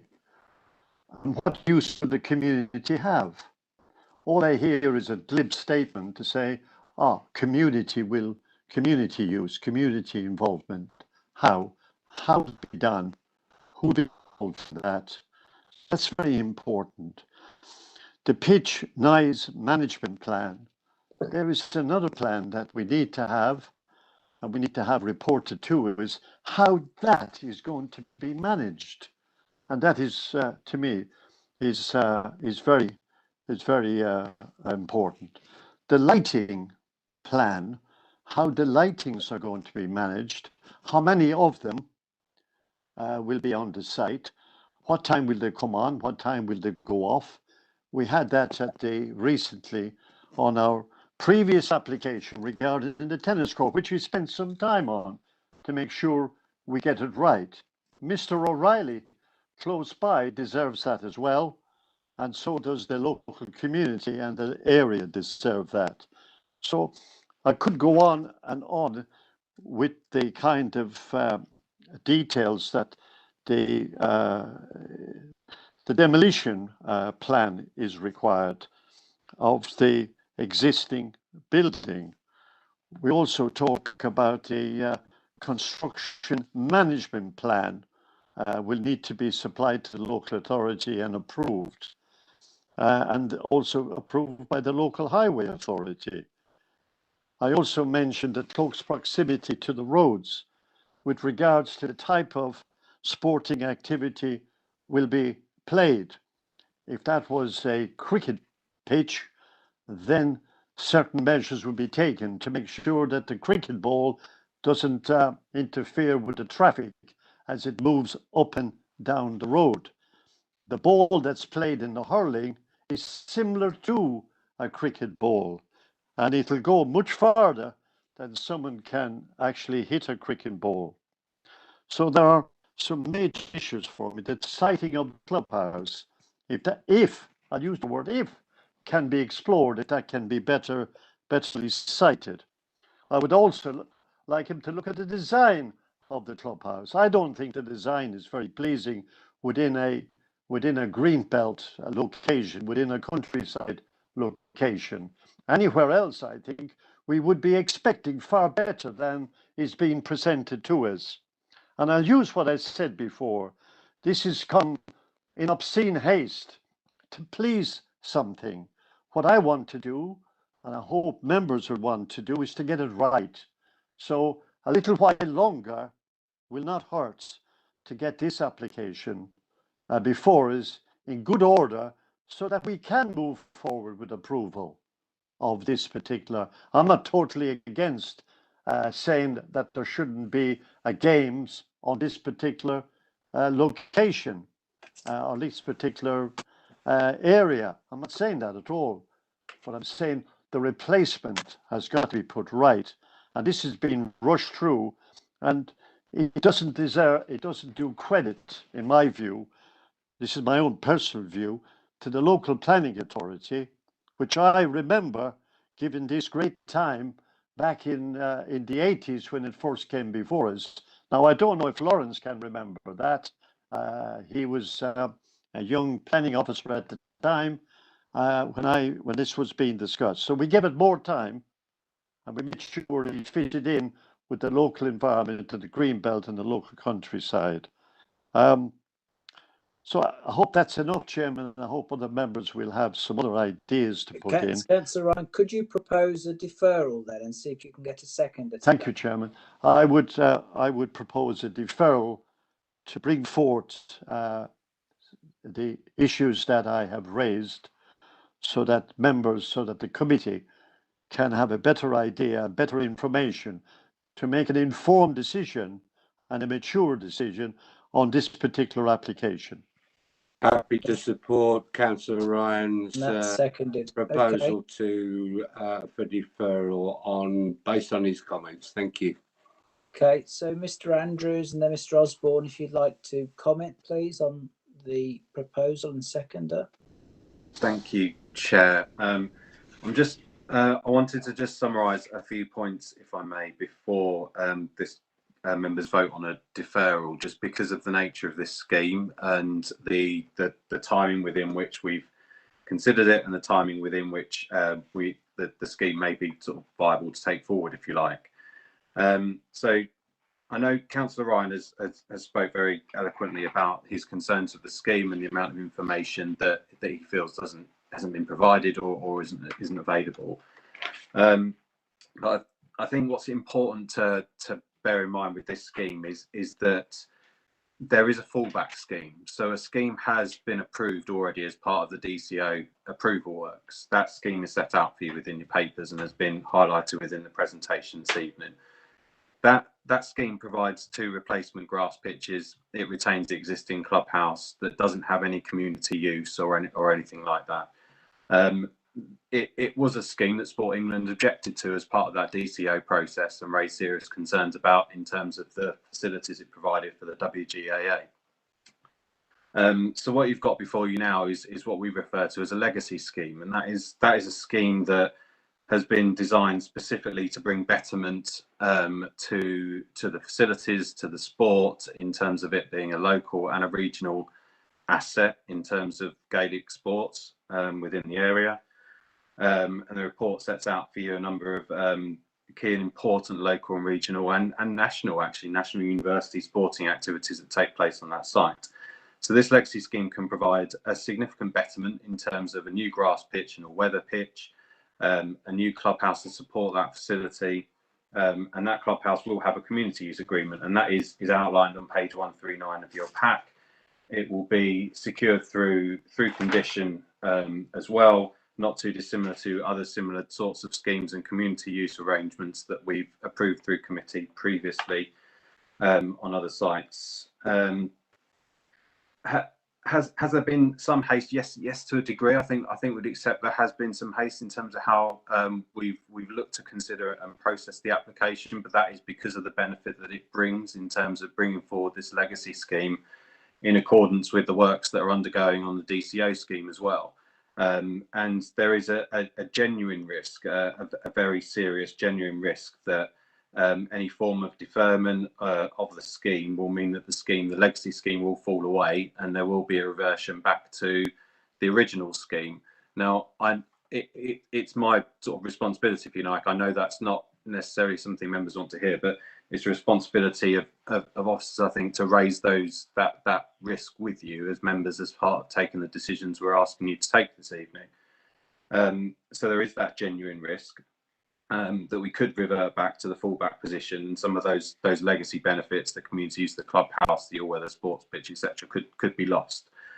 In terms of some of the other aspects that I think have been mentioned, in terms of concerns about the lighting, in terms of concerns about noise and things like that, again, it's within your pack in terms of how the pitches that will be provided differ very, very similar, to be honest, to those that are within the DCO scheme in terms of the location.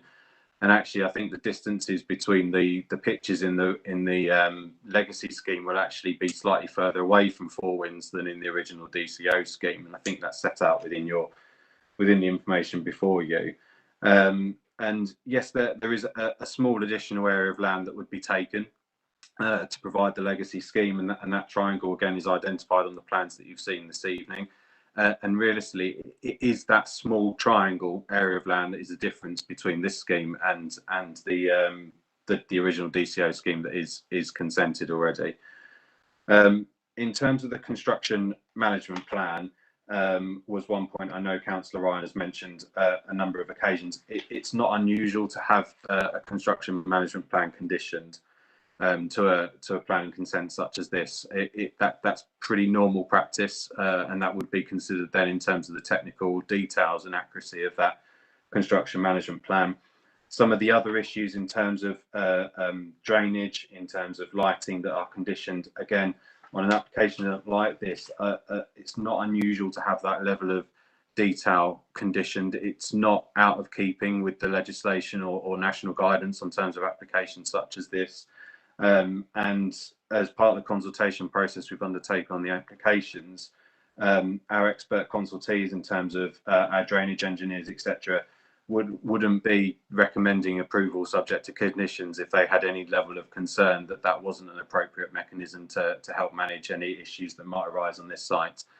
And whilst I don't advocate it, and I know colleagues of the fellow officers may wish to kick me under the table at this point, and it's not something we would usually do, but if there were aspects of those conditions that members felt they would want to be brought back to planning committee at a later date, we could do that. That would be at your discretion to allow us to do that, or to ask us to do that. It's not something we do very often, and it's not generally something I would advocate, but in a case such as this, given the benefits that exist around the legacy scheme and trying to get a decision this evening, if you like, I think that's something we would be able to do if that be something that would be of interest to you. I'll stop talking there and happy to answer any further questions. Does Mr. Osborne want to speak as well? Yes. Thank you, Chairman. I just wanted to clarify. Can I just ask you to explain again why there is so much urgency to this application? What will be lost if it's deferred?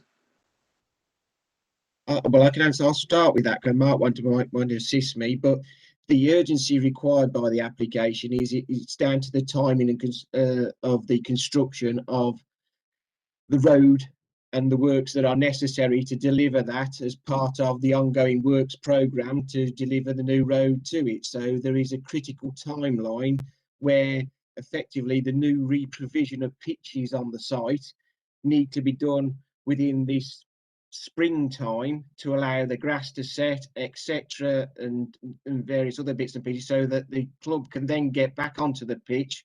So, we're in the next year to carry on as a sporting facility. So there's a critical timeline for delivery of the pitches. I wanted to clarify 2 points that Councillor Ryan raised. One was about floodlighting. The scheme does not have floodlighting on any of the pitches. The condition imposed of a floodlighting is for us to see the detail as whether there was any security lighting to the building or to the car parking areas that would be necessary for safety purposes to those people or people that are using that facility.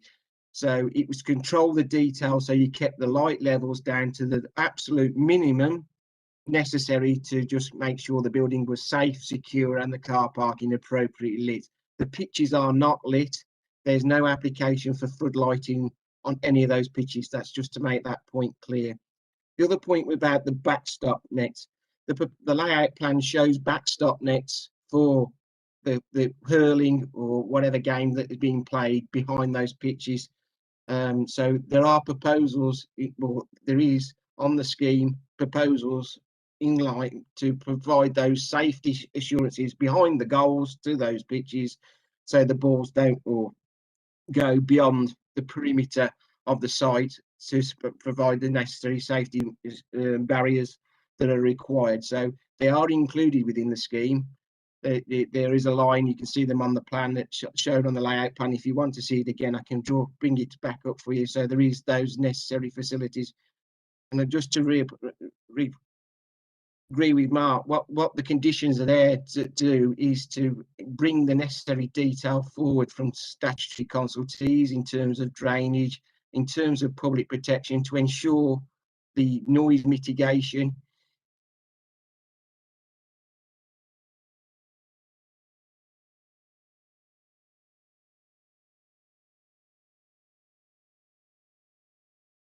We've lost Lawrence, Chair.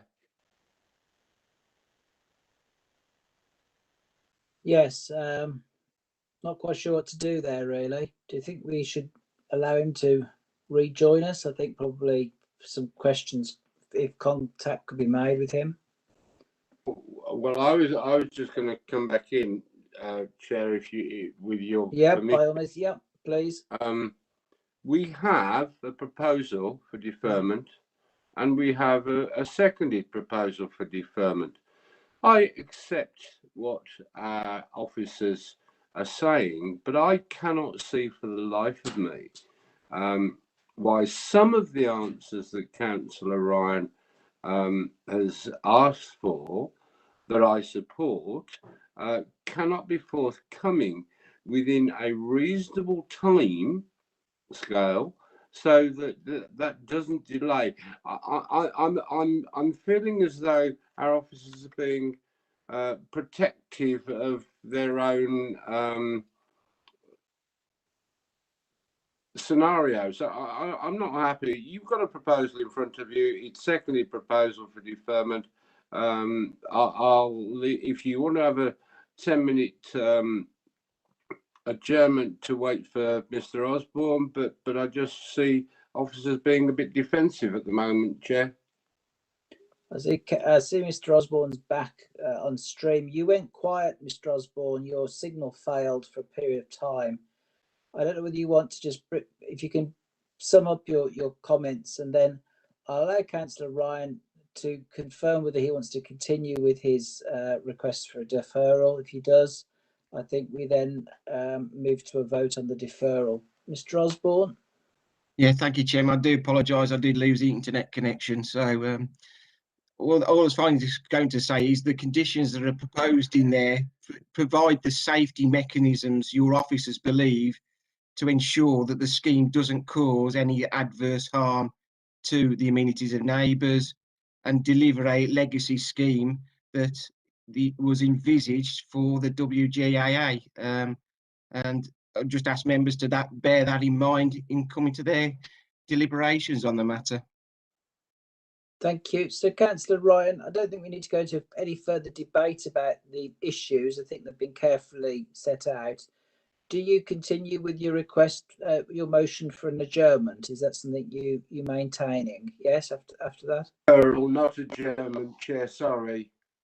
Deferral, yes, deferral. Thank you. I mean a deferral. Yes, Chairman, can you hear me? Yes, I can. Chairman, yes, I wish to pursue deferment more now than I probably did before after listening to the officers. So I'm determined in my approach to get a deferment. Okay, so can we have a vote, please, for deferral? Those in favour of deferral. Thank you, Chairman. Councillor Allen? For. For deferment, thank you. Councillor Cole? For deferment. Thank you. Councillor Grinsell? For. Thank you. Councillor Hogarth? For. For, thank you. Councillor Holland and his advice was abstained. Abstain. As she lost connection. Councillor Holt? For. For, thank you. Councillor McNaughton? Abstain.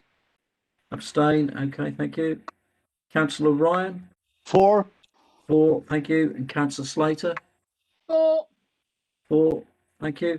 That's 7 in favour of deferment, Chairman, and 1 abstention. Or sorry, 2 abstentions.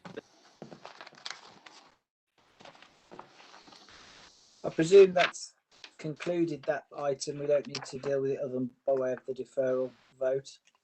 Let's move on now to Woodley Drive.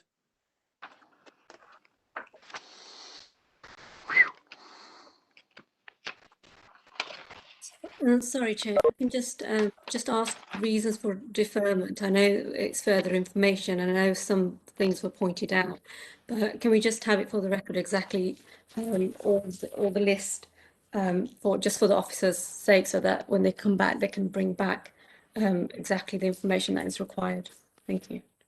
Okay, I think the record will show it's recorded what Councillor Ryan set out, but perhaps Councillor Ryan, you just like to repeat some of the salient reasons.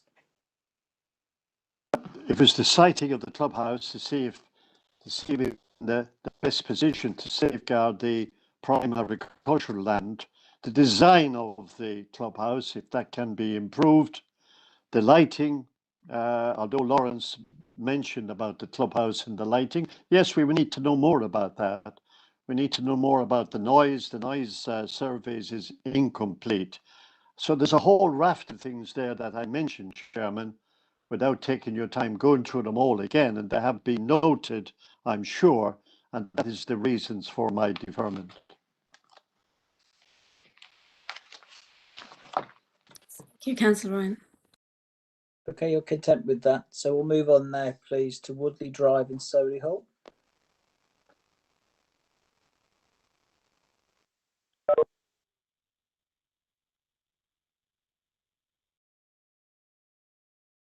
Thank you, Chairman. This application seeks to vary condition 1, which is the approved drawings on the planning approval, to amend the roof design of the replacement dwelling. Can I draw members' attention to your update now? You'll see that there is a correction to the report in terms of, just get to it, page 147 of the report, the first paragraph. It needs to read, it is important to note that if planning permission for the current scheme were to be refused and an appeal to the Secretary of State were to be unsuccessful, there is a realistic prospect that the 2020 application would be completed. And then you can see that there is an update note in terms of the impact on the solar panels of number 54 and observations made by your officers. If we go through the drawings, please, can go to the next plan. So this is the existing house prior to demolition. Next slide, please. So this is the approved scheme back in 2020. You can see the replacement dwellings, 2.5 stories with its 2 front gables and its depth within its plot. Next slide, please. So this is the proposed plans, and you'll see that the changes to the dwelling are set out in your papers. The 5 bullet points on page 174 at the top of that page. You see that the main change is that the pitch roof has had effectively its top taken off and with a flat roof element added to it, and some minor changes to the overall bulk and reductions in areas of floor space. Next slide, please. So this shows an overlay of the approved plans against what the proposed scheme is. So you can see the red lines indicate what was granted planning permission. You can see how the building scale, mass and disposition has changed. Next slide, please. So these are a series of photographs that show the property which is under construction, well, significantly nearly completed. You can see that the roof has been amended to give that flat roof element. You can see the streetscape in that respect. Next slide, please. This just shows number 72 at Woodley Drive, another replacement dwelling you see with similar gable features, and there was a slight increase in the roof height.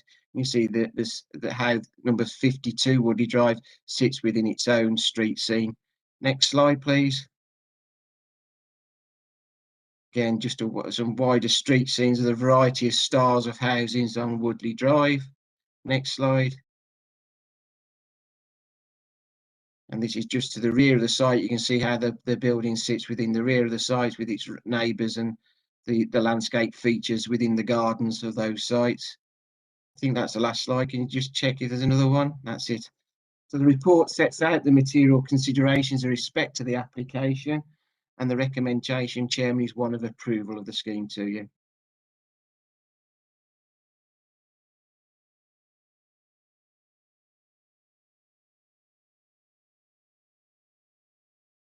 So, Councillor Tildersley, welcome to the meeting. If you'd like to address us, please.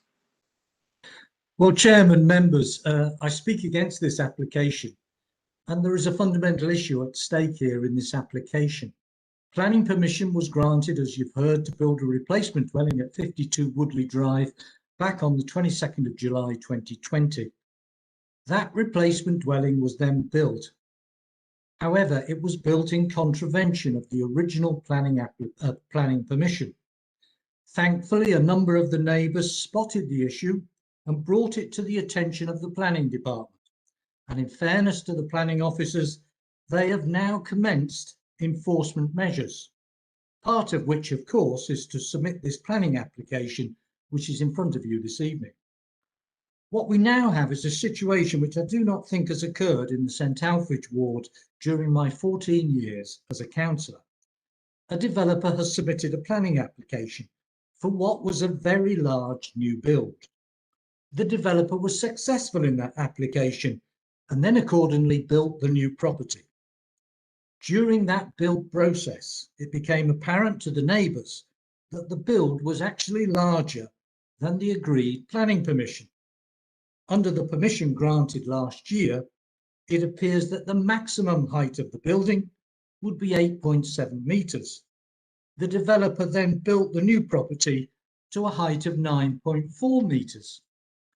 It's very difficult to understand how such a discrepancy could have been allowed to continue. But it may simply be that either the architects or the builders are not very good at maths. The developer has now put a new application in which they intend to reduce the height of the property by simply chopping off the last metre or so, forming a roof apex. However, it does not address the fundamental problem which still remains. The new building is not the same size as that originally given approval under the original planning permission. Because of the height that the building has now been built, all the other proportions of the building have also been increased. And I'm sorry, I take the view that this new house will impact on the character and appearance of the area. And I think it's contrary to policy P14 of the Solihull local plan. And under policy P15 of the Solihull local plan, how does this property built contrary to the original planning application enhance the local character and distinctiveness of the area? I take the view that there are very sound planning reasons for this variation to be refused. Who is in charge of planning in this borough? Is it developers just deciding to go ahead and build any old property, depending on how they feel?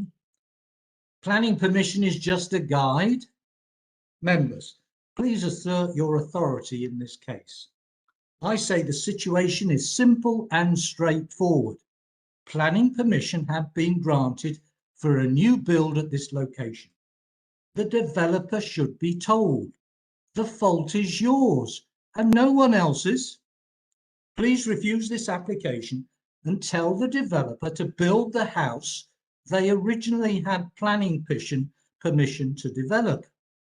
If it costs them money, they only have themselves to blame. Members, thank you very much.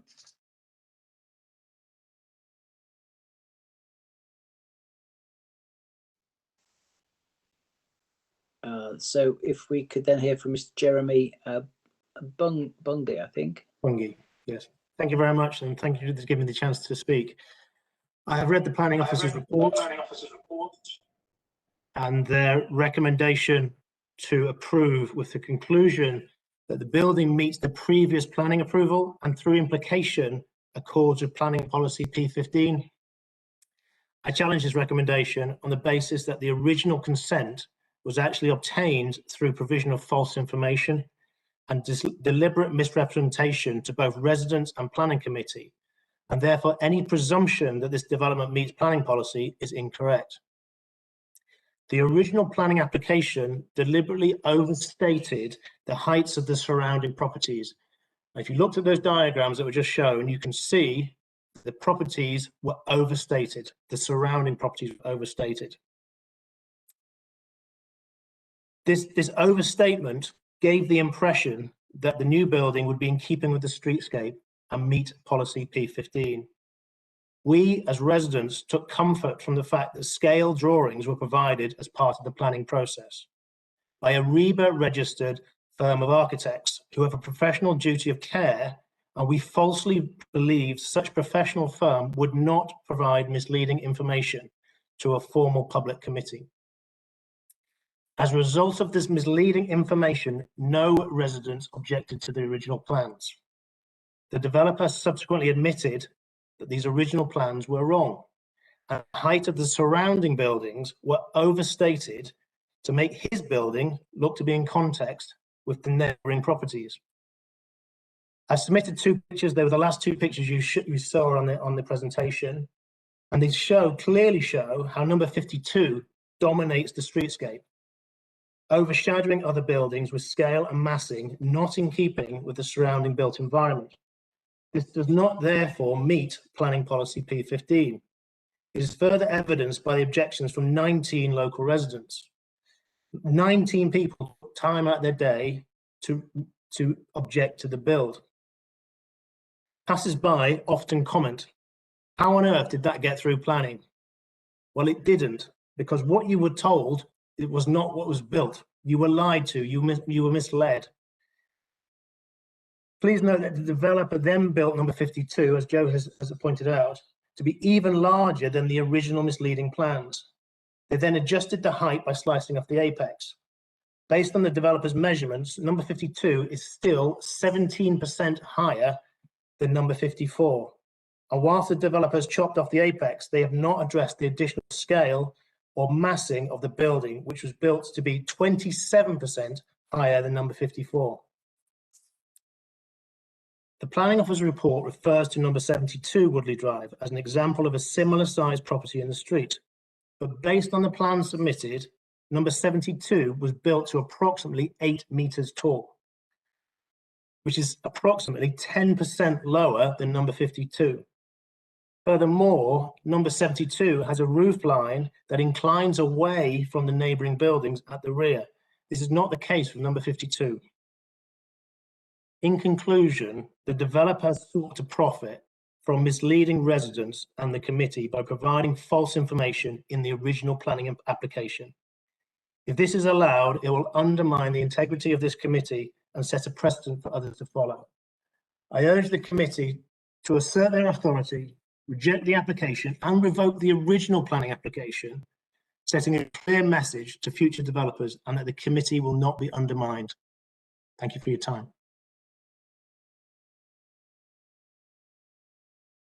Councillor Hogarth, Councillor Hall-Allen.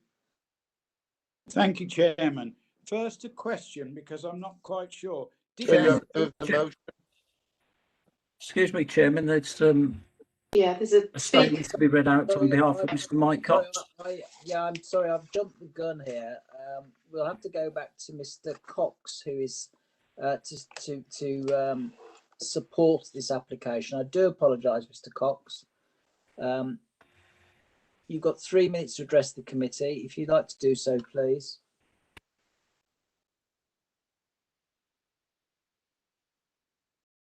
You're on mute. Thank you. Sorry.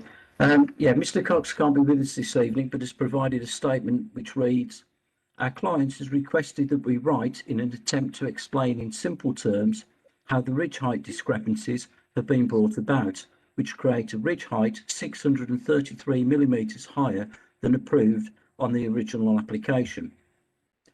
The top attic story has been formed using pre-made attic trusses. The manufacturer, because of the unsupported spans, increased the depth of the floor number in order to be structurally sound. By his own volition, He also increased the roof pitch from 30 degrees to 32 degrees. The result of these two items contributed to the majority of the increased height of 633 millimetres. When this issue was identified, he immediately took action to resolve the issue. The top section of the pitch has been truncated and the resultant roof edge line is now as originally approved. Our client has absolutely nothing to gain by this design alteration and is obviously very distressed by the whole affair. Our client, Mr. Lynch, has always liaised with the neighbours in an attempt to explain that the detriment effect of this incorrect bridge height, which was not orchestrated or manipulated by himself, was purely a technical issue of which he was not aware. Mr. Lynch, trading as Foursquare Developments, is a prominent luxury house builder who's built dozens of dwellings in the borough over the last 20 years. He's never experienced any issue or problems with his planning department. In fact, there have been many compliments from your planning department and building control with respect to his build quality. Finally, this dwelling is not a speculative scheme to be sold on. It is in fact proposed that it will be a family home for Mr. and Mrs. Lynch and their family. Your support with this application will be greatly appreciated, and there ends the statement.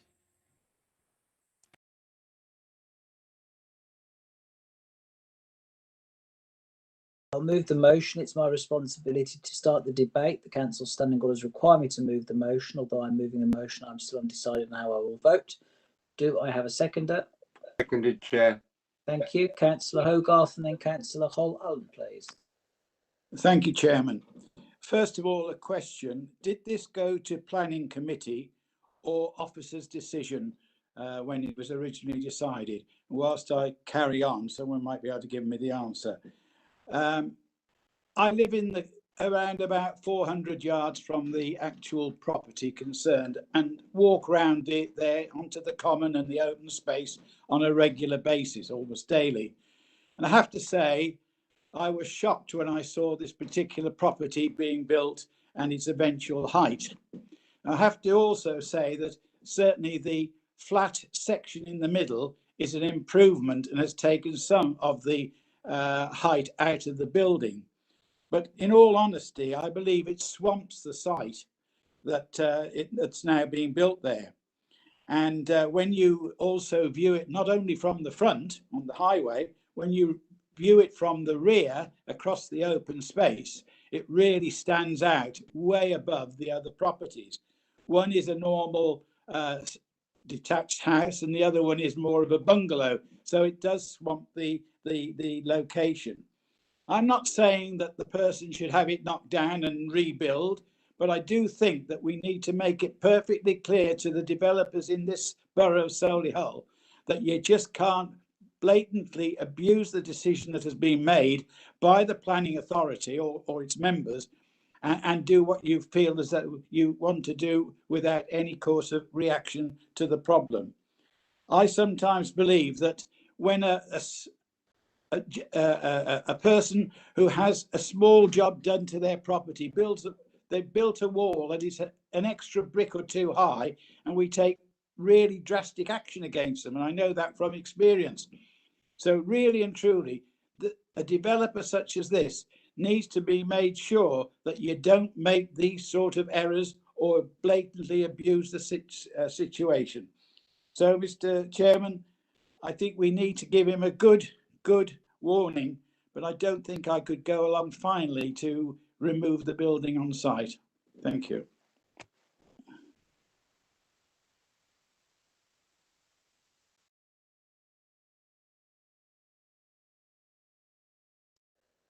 So Hull-Allen. Thank you very much, Chairman. Well, I think Councillor Tilsley said an awful lot of possibly what a lot of us are thinking. I did visit the site yesterday, and I have to say, with respect, it's obviously a beautifully built building in many respects. But really, I mean, it's, if you look, the house on the right of it is, I think that will be number, I'm not quite sure what number that is, at 54. I can't remember which way they go down there. 50, I think it is. Anyway, it is far too big, and it is, as Councillor Hogarth has just said, I just think it's an eyesore. And I think somehow he ought to be able to take the front of it off and reduce the height. Then it would be, if it was set back a few more meters back to the line of the other property, the other side of the building, which you've got the picture on, because what is protruding in particular is the garage and the room above it, and it dwarfs the adjacent property. It really does.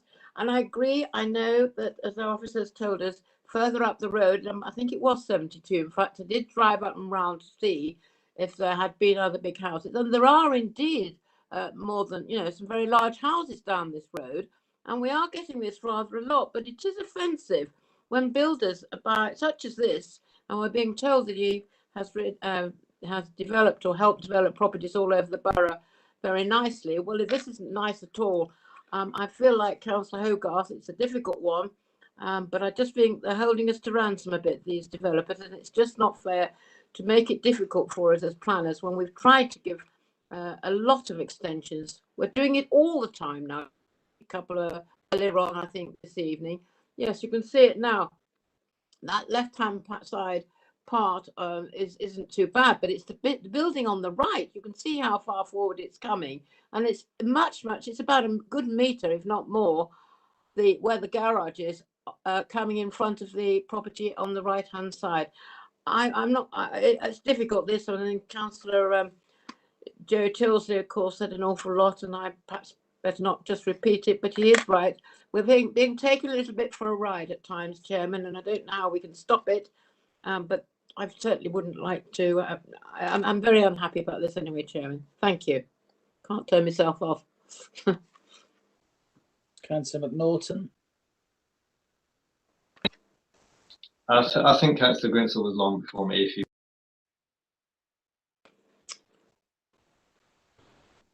Thank you, Councillor McNaughton. I appreciate that because this, of course, reminds me very much of a property and planning application in my ward, an infamous planning application in my ward that many around this table remember only too well. I won't mention the exact property, but at that point in time and at this point in time, we give a planning approval and we expect that to be adhered to. This is obvious, even from the objector. They have said tonight that they have not kept within the original planning approval. This committee sits to make decisions that we expect are upheld. The developer in this instance has totally ignored that for whatever reasons.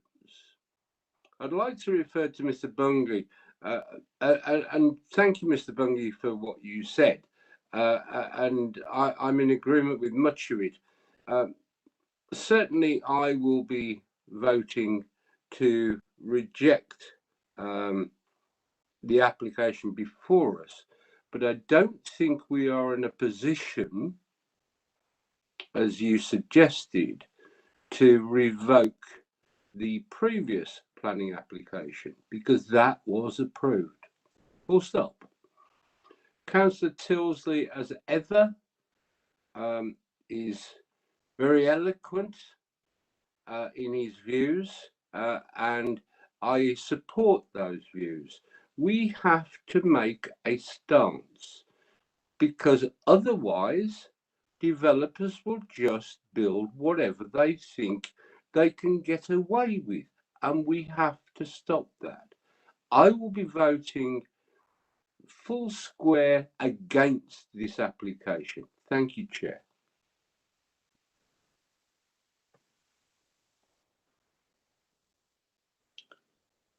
Any other speakers? Councillor McNaughton, of course. Thank you.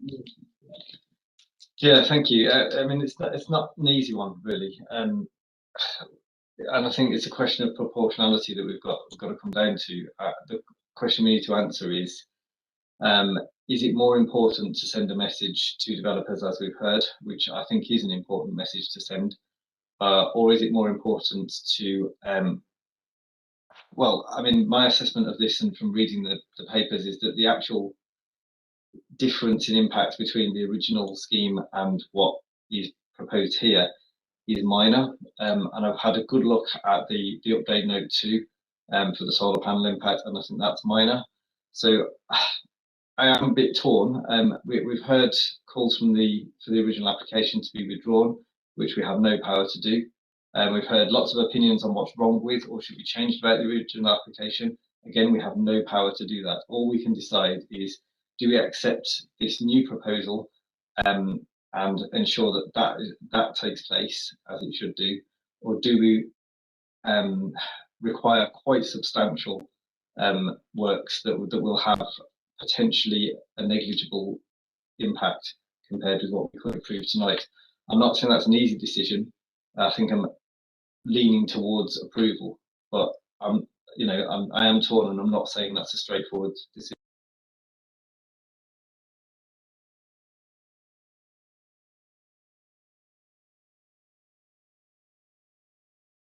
So Ryan. Chairman, well, the applicant is entitled to put in this application to get approval of what has gone wrong.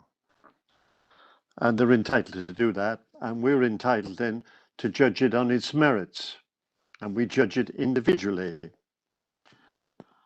I'm not in favour of making examples of people, but what I am in favour of is consistency, and that we show that generally throughout the community as a whole, that what we approve means something and it carries authority.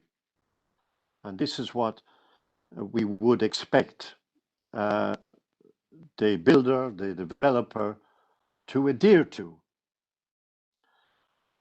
Also would expect from their experience that where they were envisaging a problem with the roof, at that time they should have contacted the planning department and spoke to a planning officer with regards to the problems that they were experiencing with regarding to the roof. But seemingly that didn't happen. They soldiered on, hoping it wouldn't be noticed. But who noticed it? Vigilant local residents. See, I wouldn't have expected that. I would have expected the building to be inspected by officers from the planning department to make sure that there is compliance with approval. A lot now today is left to the good vigilance of local people to flag up something that this may be wrong. This may be wrong. And then the officers respond. And when the officers do respond, I've got a great deal of confidence in them, because there was issues that I have raised over the years, and the officers respond brilliantly with a great deal of professionalism. But it's getting to that point, and maybe, Chairman, moving forward, at some stage, the way we oversee approvals and their implementation, I think, needs to be looked at. So where am I with this particular planning application? Well, I'll be supporting refusal of it. What I understand, and correct me, the officers and chairman, if I'm wrong, once this is refused, if it is refused, a stop notice is issued and enforcement action needs to follow. And it's no good refusing it and not implementing enforcement action. And then there needs to be, and there will be, obviously, some negotiation with the applicant as to how they're going to adhere to the original decision. So that's where I stand on it, Chairman, and I shall be voting for refusal of this particular planning application.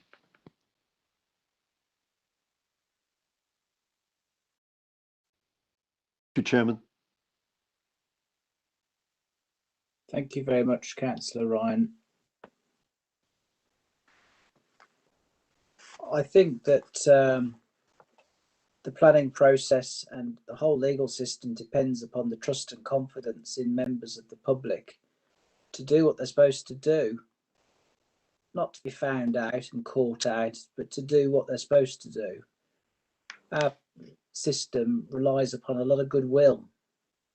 And I think if we don't uphold that rule of law, the whole trust and confidence in the system begins to collapse. You know, people can't feel that they can get on and do things. And that the effect of people taking liberties, really, it begins to erode the trust and confidence that we have to expect in our officers and in our local rule of system, our local systems. So it might be said, what's the harm? What's the marginal difference here? What is the real planning disruption caused by this?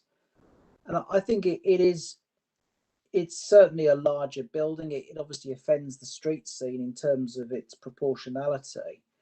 And although it may be marginally higher, I think I'm persuaded by this concept that proportionally, it has a proportionately disproportionate impact in terms of its size, because they're trying now to squeeze it down into something that it was never supposed to be. So I think I have great sympathy really with the applicant who says he's, you know, having to go through this and it's causing a great deal of anxiety, but it looks as though he's been let down by his professional advisors, and they will frankly be insured for their professional misconduct. And if it falls upon their insurers to deal with it, that's the way it should be. I don't think personally the people of Solihull should have to put up with people making mistakes like this. So I will be voting against the proposal, because I think it does offend, for me, the principles of P14 and P15 in our local plan. Chairman, Mr. Osborne is indicating to speak, but I'm not sure that he can now be part of the debate. Happy for officers to contribute towards our thinking processes. I don't feel any man is an island, so I'm happy to listen to what he has to say. But I think we'll take a dim view if you're trying to just persuade us. But if there's some legal issue that you feel that we've miscalculated and need to be advised of, then please do. Chairman, all I wanted to show you was the plan that the applicant, where the overlay of what compares the approved scheme to what has now submitted in terms of its scale and disposition, so that you're fully aware that you can see the changes. You know, I hear what members' views, but you just need to look at that plan to see what the changes and compare that against what you are going to make a decision on, so you fully understand that in terms of the scale and disposition of the building, that there are some slight increases, there are some slight decreases, and but the overall plan is not significantly different to what was granted back in 2020. That's all I was going to say, just to show you that plan, so you are fully aware of what you are considering. Will these plans show the street scene and its relationship to the street scene? I'd have to, if we can call it up, I'll just show you the plan. If you don't want to see it, then you can. Well, we'll look at it, but I think it's how it sits within the street scene that seems to be the offensive nature of the matter before us.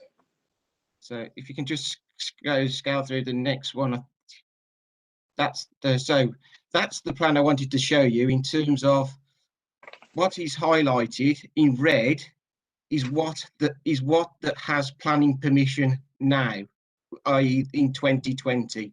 So it identifies where the changes to the buildings are. So you can see how the flat roof has been changed, how the angle of the pitch has changed, where the gables have been brought back in from the original. So it just shows you what the changes are compared to what was granted under delegated authority in 2020. So that assists you in saying what's the difference in scale and massing and harm to the street scene and to the amenities of that neighbour in your deliberations. That's what I wanted to point out.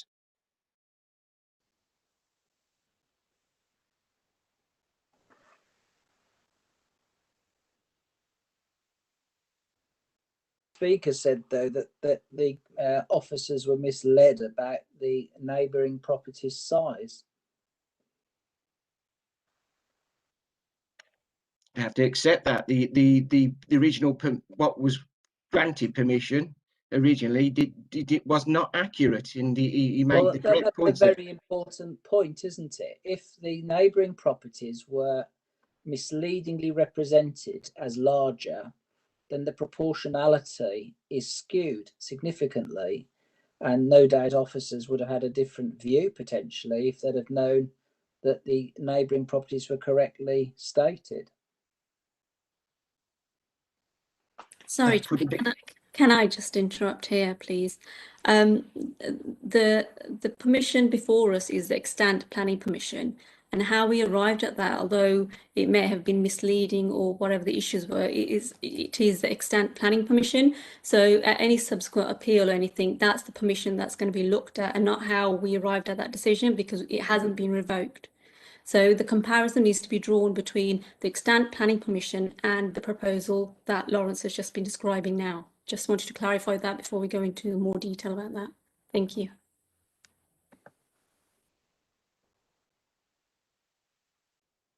Members of the committee will have heard that.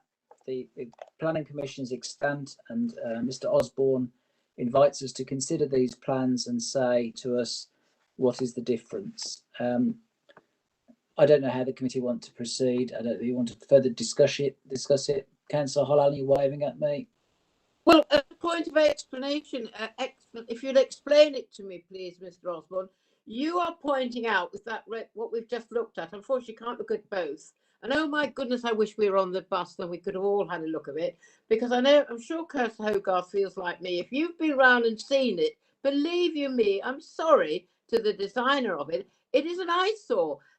The house itself is beautifully built, but it's about, I think, 1.5 meters as I saw it, and I couldn't go onto the property. I didn't want to trespass, so I didn't. All the property on its right. You've got the picture of you in front, or you did have. It's the garage bit, that building there, that comes right forward, completely outside of the building line. That's all. But bottom left hand now, you've given us the design. You can see it's right out. If Mr. Osborne is saying that was agreed in the first instance, then we haven't got a leg to stand on. But I don't think he's saying that. He doesn't seem to be addressing that with respect, Mr. Osborne. You're more concerned about what he did with the roofs and things.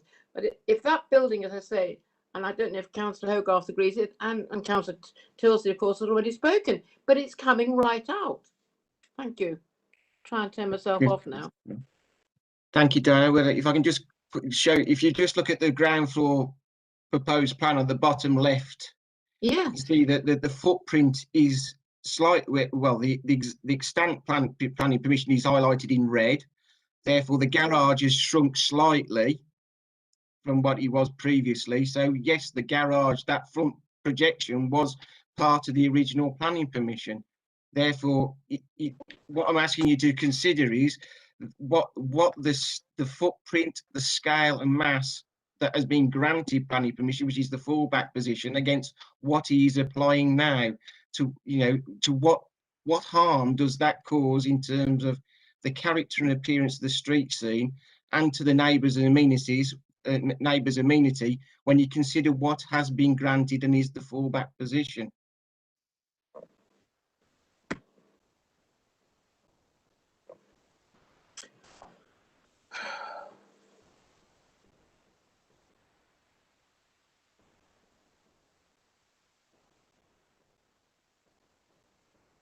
Councillor Hall-Allen, can you mute, please?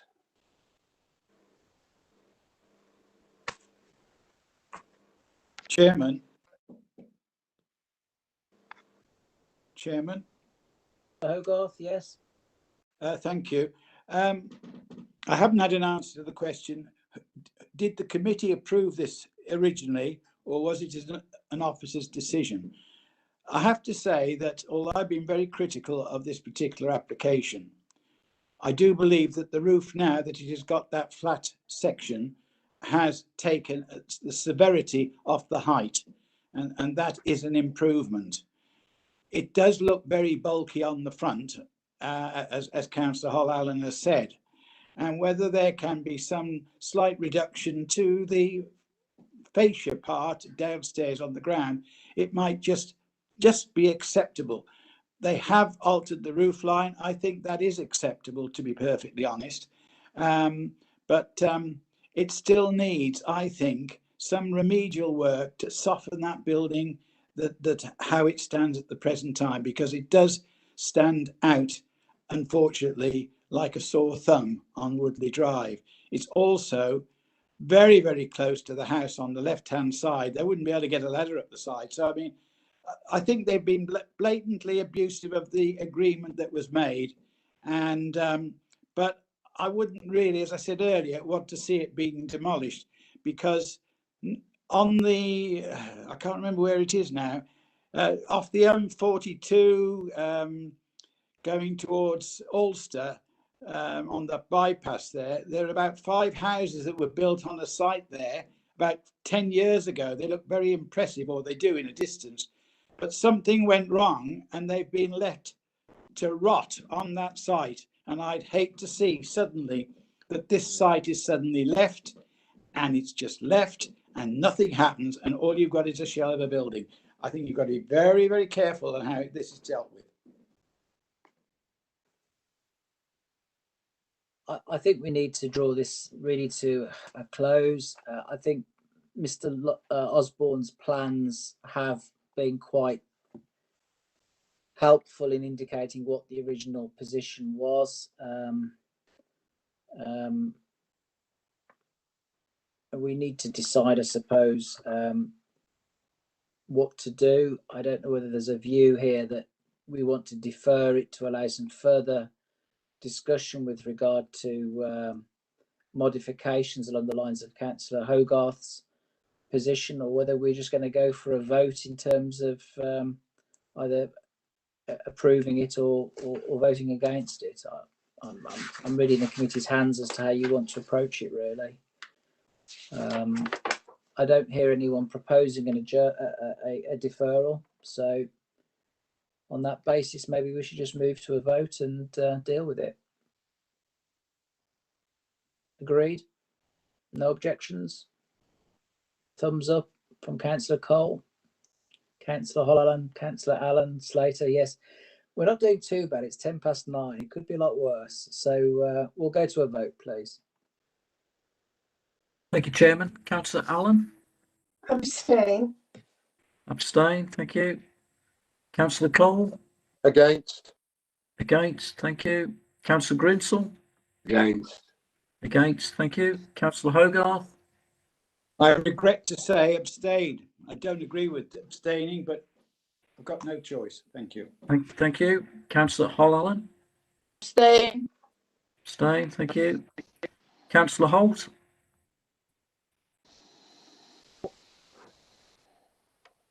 Councillor Holt? 4. 4, thank you. Councillor McNaughton? 4, thank you. Councillor Ryan? Councillor Ryan? Against. Against, thank you. Yeah. And Councillor Slater? Against. Against, thank you. That's 4 against, 3 abstentions and 2 for approval.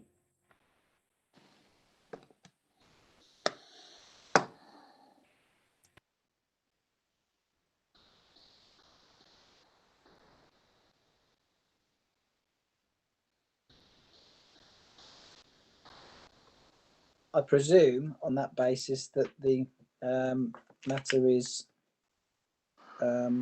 refused. Is refused. We'll need to provide reasons for the refusal. Councillor Ryan, can I suggest you put some suggestions as you voted against? And Councillor Slater, could you make some suggestions? Chairman, I can easily suggest that they should adhere to the original application that they had permission for. We have refused this application because the first application that they had to be adhered to, and that's what I think we ought to be agreeing to. Thank you. Chairman. Oh, sorry, Councillor Slater, carry on. Sorry. Agree with what Councillor Ryan has just said, and that was the very reason why I voted against it. It seems to me ridiculous to grant planning permission for something and someone to build it completely different to how it should be. So I would go along exactly with what Councillor Ryan has just said on that one. So the procedure has to be that we have a proposal. Help me, I'm getting tired. A proposal now, Councillor, sorry, Kim Allen, a proposal for refusal with reasons, isn't it? Can you help me with what I need to say here in terms of, yeah. Absolutely, Chairman, and indeed members, I hope I can assist. Clearly you are right, the applicant hasn't followed the approval we've given, but from a planning point of view, we need to be precise in what they haven't followed. And considering and listening to your debate this evening, and again referring back to the plans, my advice to you is that it's identifying that the scale and the mass of the building is harmful. That is the harm, because they haven't adhered to the original drawings. Now, Chairman, if I may, in the usual way, if members are content with those two principles, scale and mass, I'd be more than happy to go away and draft the detailed reason, which can be delegated to me through yourself and the Vice Chairman to agree after the meeting. Unless members have got any other comments they wish to make, obviously. Thank you.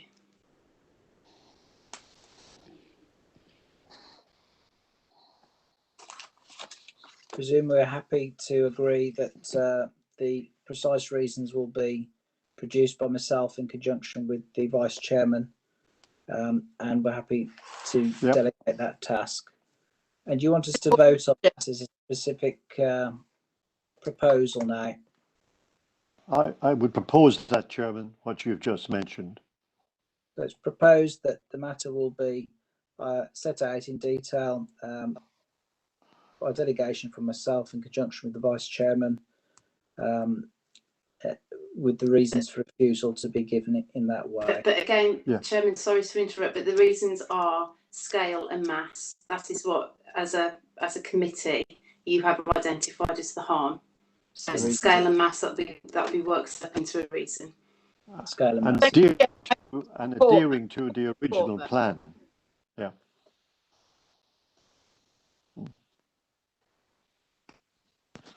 And adhering to the original plan, Chairman.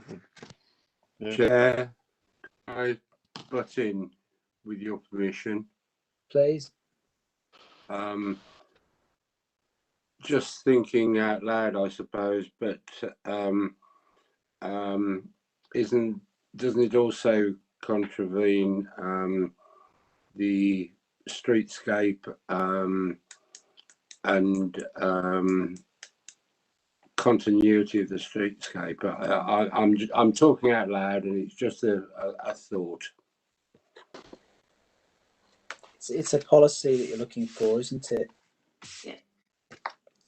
Is it policy P15? I think it's 14. 14, not sure. Yeah. It is P15, Chairman, P15, and you are right, Councillor Grinsell. The scale and mass would have a harmful impact on the surrounding street scene and character of the area. So that's proposed, and it's proposed by Councillor Ryan, I think, and seconded by Councillor Slater. I think her hand's in the air first. So if that could be put to the vote then, please. Thank you, Chairman. Councillor Allen. For. Thank you. Councillor Cole. For. Thank you. Councillor Grinsell. For. Thank you. Councillor Hogarth. For. For. Thank you. Councillor Holland. For. Thank you. Councillor Holt. For. Thank you. Councillor McNaughton. Abstain. Abstain. Thank you. Councillor Ryan. For. Thank you. And Councillor Slater. For. Thank you. That's 8 in favour of the refusal, Chairman, and 1 abstention. Okay.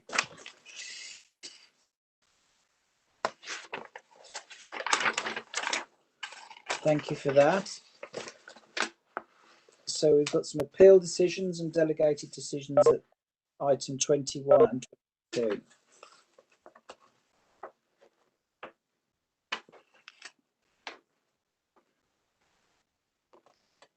I've got nothing to add to the appeal decisions. Thank you. Okay.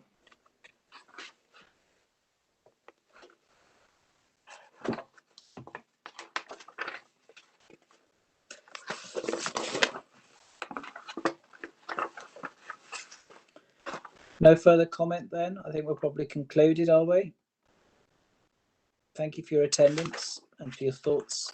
Thank you, Chairman. Thank you very much. Thank you.